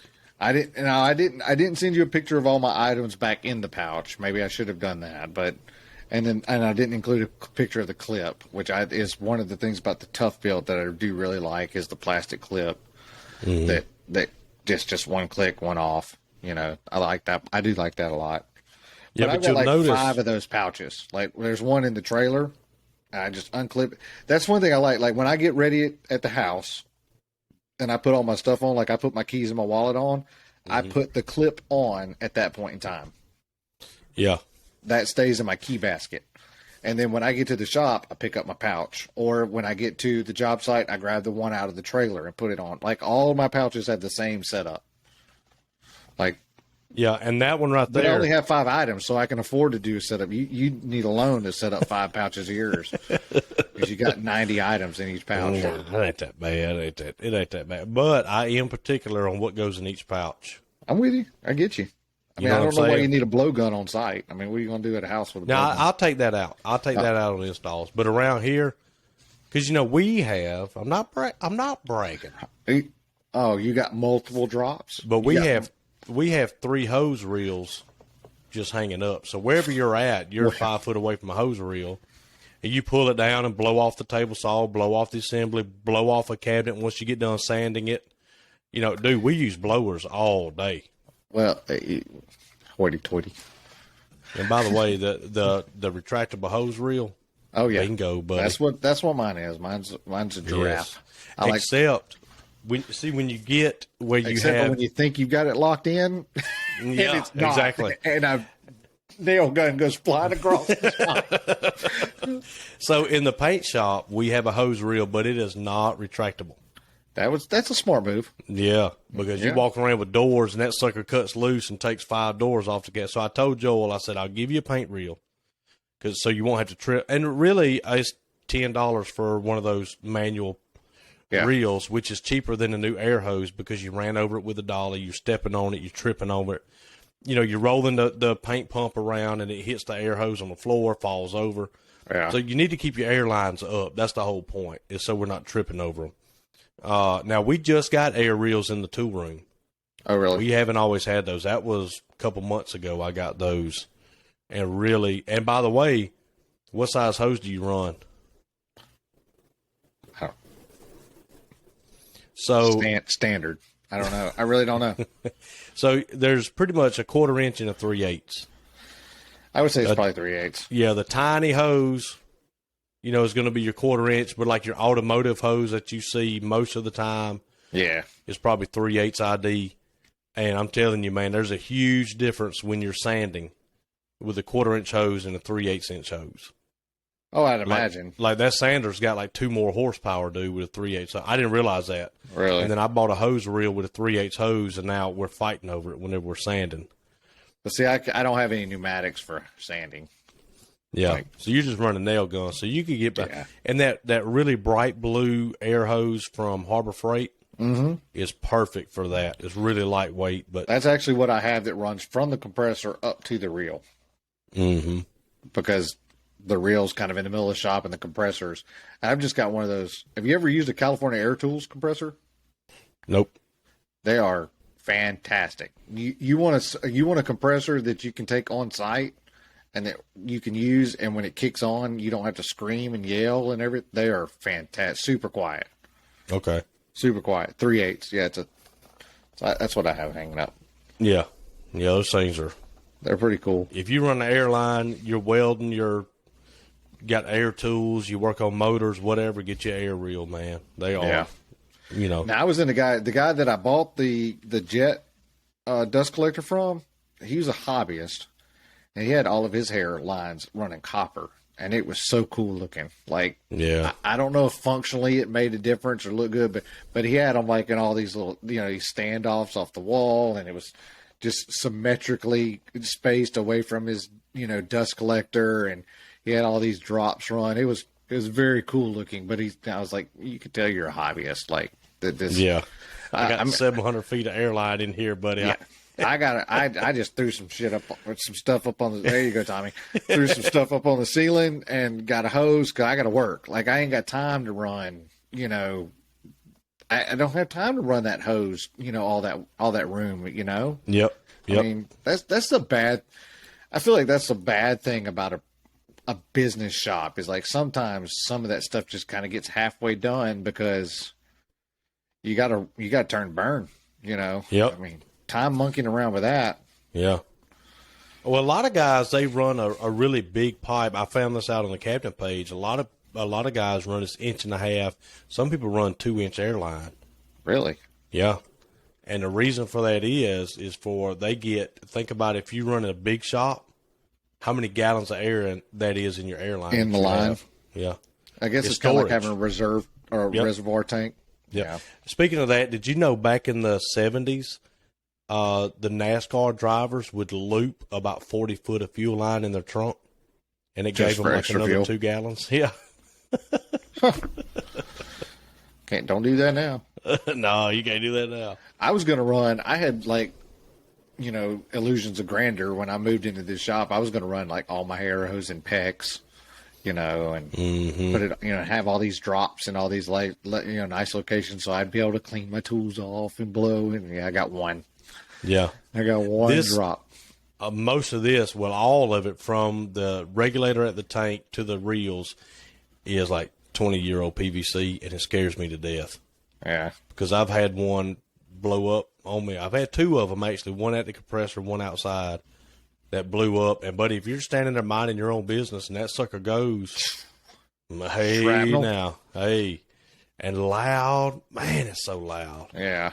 Is it like shrapnel flying? Like, No, it's just just split it and pop? It just pops it. It breaks it apart, but then it's the sheer noise of it. Does it like a feel time like bomb. on a straightaway usually, or is it in a joint usually? Joint. Is it? Yeah. Yeah. And what I did was it was close to the air compressor. Okay. So since they had hard piped it in, every time the air compressor comes on, it vibrates. So it's just steady attacking all those joints. And so it broke 2 or 3 times at the same spot. And I went to the local hardware store and I had him make me up 2 4-foot hydraulic lines rated at 4,500 PSI or 45,000 PS something. And I put that more on than them. what you put in it. Way more. So I did that around the compressor, so the hose takes all the vibration, Yeah, that's and smart. it'll never fail. And then after the regulator is when I went into PVC, because he had PVC right off the compressor. 120 psi right off the compressor, and that's where it was popping. Gotcha. So I did makes that. sense. But yeah, one day I think I'm gonna go. I got to get an air dryer, man. I get a lot of water in the lines down here, Yeah. so I'm gonna get an air dryer. But I don't want to spend the money. Be honest with you, those are expensive. Yeah, I recently had an opportunity to buy a fairly decent size, for me, a fairly decent size. It was a California Air Tools 220 compressor. A guy's packing up, and he's on one of the cabinet pages, or he might be on the Nashville Woodworkers page, but he's like moving to Zimbabwe or I don't know, somewhere else. So he's selling his entire shop. And I was like, man, I just couldn't justify. I just don't use enough air to justify it. But then I kind of wish I'd have bought it because I really like I've just got an 8-gallon. That's all that's all I run. It's just a little 8-gallon. Mm. And I mean, it suits me. You know, I mean, she kicks on, Yeah. but Oh, it's yeah. so crazy because it's so quiet that when it kicks on, you don't even really notice it. It's nuts. Yeah, I have 160 gallons of storage with, of course, we finish. Right. And Right. that's where you need air. Nail gun to do 8 gallons is plenty. Yeah. Even yeah. doing little bitty, or maybe even an airless. Maybe your airless doesn't use all that much air, right? With your spray gun. It's got its own turbine. Okay, yeah. So Yeah, I don't use you the don't need compressor all for that. it. Yeah. I was actually going to get a screw compressor, and the guy at Quincy talked me out of it. And he goes, "How many times a day does your compressor come on and go off in a normal day? You guys are assembling cabinets." And I was like, "I don't know, 5 or 6." He's like, "Nope, screw compressor is not for you." So apparently they're designed to come on and run all day and then turn off. Oh, really? They don't on off during the day. He said you'll tear them up. You come in, you start it up in the morning, and you have to have a lot of airflow, like 20 people using air. Okay. Because that's what it is. It's a continuous air supply, and it's not designed to fill up a tank and then let it drain and fill it up and let it drain. It's continuous air. So lots of finishing. Lots of airflow. Yeah. Yeah. So he talked me out of it. He's like, "No, you don't need a screw. You'll burn it up." Yeah, Oh, that's fine. That's kind of like been for me, like the toss between like with sanders. I mean, like if you buy a pneumatic sander, you can significantly save on the cost of the sander itself, but you got to be set up already on the air side. Oh yeah. Because if you're not, you're going to spend everything that you would have everything that you would have spent on just an electric sander, Yep. plus plenty. Yep. Oh yeah. So And mine went out when we didn't have a lot of money that week, feast or famine. yep. We didn't have a lot of money that week, and it was the middle of summer, and the windings are I had an old Husky, man, and the windings are just giving out. And after it cycled on once or twice, that was it. It was over with. It wouldn't come back on. So I got an Ingersoll Rand, little 80-gallon, and the other one still works. So if I do run into trouble, if this one just poops his pants, I can move the wire to the other compressor and it'll get me through the day. But something. man, hey, a shop like mine, your air compressor goes out, dude, you're dead in the water. You can't do So anything. can you use the other one as storage, or Yeah, that's what I did. I piped them together. Okay. So now we got 160 280s. gallons Gotcha. and so what that means is the compressor runs longer, but it don't come on near as much Yeah. throughout the day. And that's what it really saves you a lot on your compressor motor. Yeah. Because the more times that sucker comes on and off during the day, the less it's going to last. Yeah. That kicking. Yep. So it can come on and run for longer, but it comes on a lot less during the day. So that's where we're going to get our life out of it, It's kind of like start and stop traffic on your car. It's way worse on it than just driving down the interstate. That's right. 5 hours of start and stop traffic is way worse than 5 hours of just driving down the road. Mm-hmm. Same. Highway miles, baby. Yeah. Speaking of, you got tires yet? What are you figured out what you're doing, or? Oh yeah, I thought I sent you my tires. Nah. I've had them for. You might have sent them to your other podcast buddy, but you didn't send them to me. I had them last week. I know. Did you? Yeah. So what'd you go with? What'd you decide? I kept going online and looking, and like there was well, you got the whatever, the ABC, all terrain, the 123 all terrain. Well, this is the best new tire, and this is the best, tire for whatever. If you live here and you live there, there's no best. There's Right. no best. But I did notice a common thread where there was one tire that a few of the websites said, this is the Cadillac of all terrains. But if you don't want to go with this one, if you want one that's a little bit, that looks different or whatever, here are some good other tires. Okay. And so I called the tire shop, and it's a BF Goodwrench all-terrain KO2s. And I called the tire shop, and he was like, well, it's $1,500 for the Recon grapplers, the Nitto Recon grapplers. And I said, all right, what about the BFGs? And he's like, they're $1,575. And I said, What's well, the the Recon mileage rating grapplers comparison? drastically different. The Nittos I think are way these worse, are right? right. The BFGs are probably, in my situation, a 60,000 mile tire, and the Nittos are probably a 30,000, 35,000. That's what I would guess. Yeah. Yeah. So you remember that big black Ford I had? I don't know if you ever saw that truck. I think I do. Big F-350.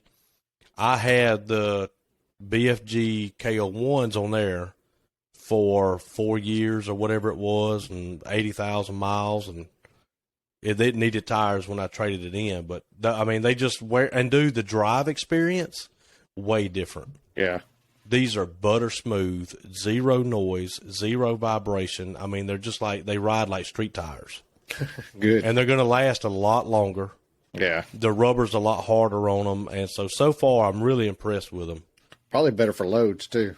Yep. They're better for loads. Yeah. And so, but that was a common thread. The websites, like, obviously, the BFG KO2s are the best, but here's some other good ones. And I saw that a few times, and I was like, I ran that tire.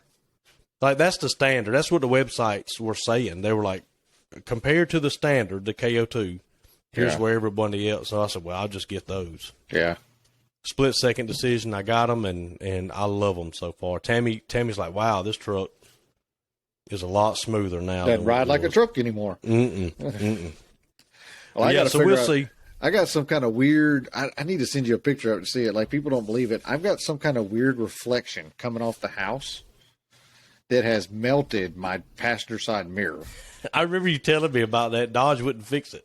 Okay, yeah. So then we get home yesterday, and I'm out there changing taillight in Taylor's car, and I look over and realize it has melted my bug deflector on the hood of my truck.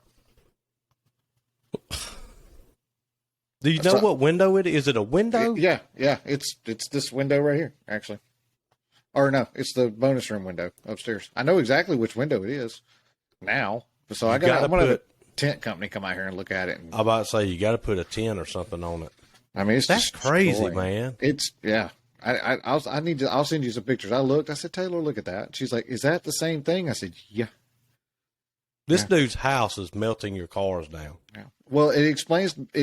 Now, hers is a 2005, so I mean, it's an old Forerunner. Don't get me wrong, but the clear coat on it has gone way faster than it should. So that explains to me why it's gone as fast as it has. Because her car, I think her car was blocking my truck, and now that she's usually gone, she's usually at college. Mm-hmm. Now my truck is catching, my vehicle is catching the sun. That's crazy, dude, that your house is melting your cars down. It's melting both of them. Have you seen the guy on YouTube that went and got the lens out of the old projection TV? And he built a wooden stand, and he goes outside and, like, straight up, he puts a rock under it, and it just turns the rock into lava. Just burns it. Yeah. Melts a penny, dude, in 2 seconds. Well, come look at my window. I can do the same I thing. bet that's what it's doing. Or either that, or you could somehow or another, for the time being, flex that window out from the inside. Put something, I know it's going to be hard to do, but if you can just bow that window out, because right now it seems like it's bowed in ever so slightly, it's creating a lens. That's a big window. So you need to go maybe the other way with it. I think it's a double. It's either a double or a triple window. Oh, yeah, you may not be able to. It's like a 6-foot window. It's huge. It's nuts. And putting a curtain over there is not going to do any good because that'll be on the inside. Yeah. I mean, so I got to get something that will absorb the, I don't know. Send us an email at offcuts@styleboys.com. What would you do to protect your windows from melting your cars? I Yeah. have no idea. I mean, it's the weirdest thing. This is You my and your life. juju, buddy. This is the world that we live in. It Well, man. it is getting bad out there. Yeah. Well, what you got coming up this week? Let's hit it real quick. Let's wrap this bad boy up. What you We're going to do a few installs this week. installing? Okay. Yep. I hope. I'm hoping we're going to be able to do a few installs this week. We got the church going. We got the Trey Yo Mama, got hers coming up. And then we got the, I almost said her name. We got the Bulgarian lady that we're doing. So I don't know if hers is going to be installed this week. It should be if I get a paint color, Sam. Alabaster white. Yeah. It's going to be extra white. I guarantee you it is. I don't know why they even wait on it, but Sam's extra white. yep. So anyway, hopefully that'll be this week. We're getting really close to starting on the huge job. So I'm sure there'll be stories come out of that, but that's going to be. By the way, the builder on that job real quick sent me a picture of a crown. I said, "Can you find this crown?" And I sat in here an hour and a half, and I found it's called a starter crown. So, and I told you on the phone, I think. Yeah. So anyway, it's a different layers of crown, and then it's got an inlay that goes on it that's decorative. And I told him, I said, "You're going to have to go back to the store and find that and, figure out what they need to do." But so we got to work on that. That job is just kind of dragging, getting going. I don't know what the deal is, but we'll see. Gotcha. That's it for this week. Well, I got an install on Friday. Then I kind of got this weird little world. I lost a job because all of a sudden they're being relocated back to California. So I got this like weird loophole in the schedule. So I think I'm going to move the trophy cases up a little bit and go ahead and start knocking them bad boys out. If I can get the tables all straight. Yeah. And then move forward. We got a couple like small jobs, like some toy chests, like weird, kind of some weird stuff coming up. But got a consult tomorrow night to go to, and then I got to do some concrete patching at my house this weekend. Just a little hairline crack in the patio, and then I'm gonna stain the concrete once I get it. It's got a broom finish on it, so I'm just gonna Bondo it and take a little wire brush and kind of blend the Bondo, and then we're gonna paint it. So it'll be fine, but I got to get that done because all of our patio furniture has been in the garage for, I don't know, a solid month since we had everything pressure washed. But I won't put it back out there till we clean it, and I'm getting in trouble that we can't have summer nights on the patio. Dude, I can't wait. We're going to have a 70-foot front porch and a 70-foot back porch. Dude. When I tell you I can't wait to have that thing done and sit out there in the morning and drink coffee and watch the cars go by 600 feet in front of me. Listen to the cars go by. Yeah, it's going to be nirvana, man. Or sit in the back. If you don't want to see cars, sit on the back porch and you can look at the woods back there, man. I'm so ready for that. I love my back patio. It's convinced me that all I want is a wider, deeper patio on the next house. Like, yep. I've got a TV back there. I watch a ton of football during the fall on the back patio. That's just kind of where I hang out and, just good whiskey drink and a good football game. I remember going to your house when we were in high school watching football game, watching the Iron Bowl. Oh yeah. Yep. Yeah, I'm tempted. We're in this weird loophole where we may put this house up for sale. I don't know. It just depends on if we can find some land to build a shop on, which land up here is stupid. I mean, like Listen, 50 grand. I got 2 acres. I'll sell you. Yeah, it's quite Cheap. the commute. That's quite the commute. Yeah. But for the price savings, it might be worth it because it's like 50 grand an acre right now. But I really want to build, if I stay, I really want to do like a 4-screen split where I can watch 4 football games at once. Oh. In the same room.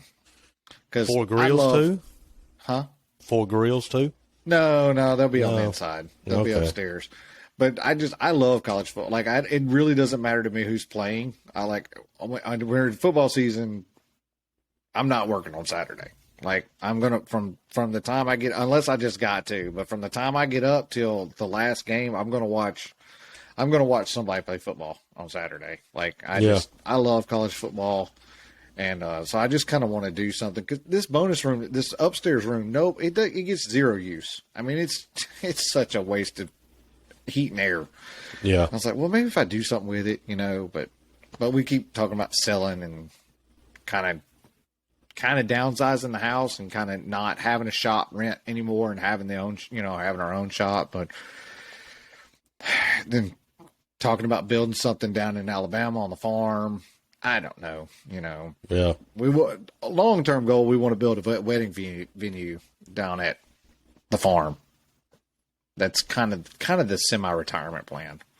Yeah. Just kind of run that. Those are big business nowadays. Yeah, kind of run that like off peak or during peak season, and then like live in a little cabin down there when we got to, and then come back. That's the hope right now. Who knows? All I right. also threatened to take all my money and go to Belize, so you never know. Didn't realize it was gonna work out. Well, I mean, it's 50 cents on the dollar down there. I mean, so whatever Yeah. you take, you double up immediately as soon as you go down there. But Yeah. but they also like to steal all your stuff if you're American. So it's kind of Give hard. and take, man. Give and take. It's cheap to replace. Well, it's kind of hard to run a business down there when everybody steals your stuff just because you're not from there. But yeah, man. Well, what's the word of the day? What you got? Man, Oh, you weren't quick on this one. I was not. I have no idea. So what we're gonna do is, you know what? We're just gonna do old dog. Old dog. Okay. Hat tip today. You talk about a good guy to have on the show now. He ain't gonna have any idea what's going on. I'm afraid he's going to be in like wonderment of. Yeah. So Yeah. I do think after having Tommy on again, we definitely have to work on the connectivity a little bit because he's Yeah. going to sound a little spaceshipy. But I mean that's going to happen from time to time. But he sounded clear on this end. Yeah, it sounded So clear. I'm hoping I think his it's- audio file will be good. I think it's just audio setup. Yeah, oh yeah, Oh yeah, that was horrible. because we did it through the Bluetooth thing. But We got to I mean, get like a loaner mic and loaner headphones. Yeah, something that can float around. Yeah, we'll figure that out. Get somebody maybe get them to be off site and make sure that they've got a good tech set up. But and maybe get more used to doing it on the app. And maybe if they're on the app, they don't have to have anything other than just use the phone microphone and the phone video like they're on FaceTime. Yeah, Maybe. we'll see. But yeah, We'll see about it. well, buddy, have a good week. I hope everybody stays safe, happy, and healthy. Yep. Departing words. Keep all your fingers.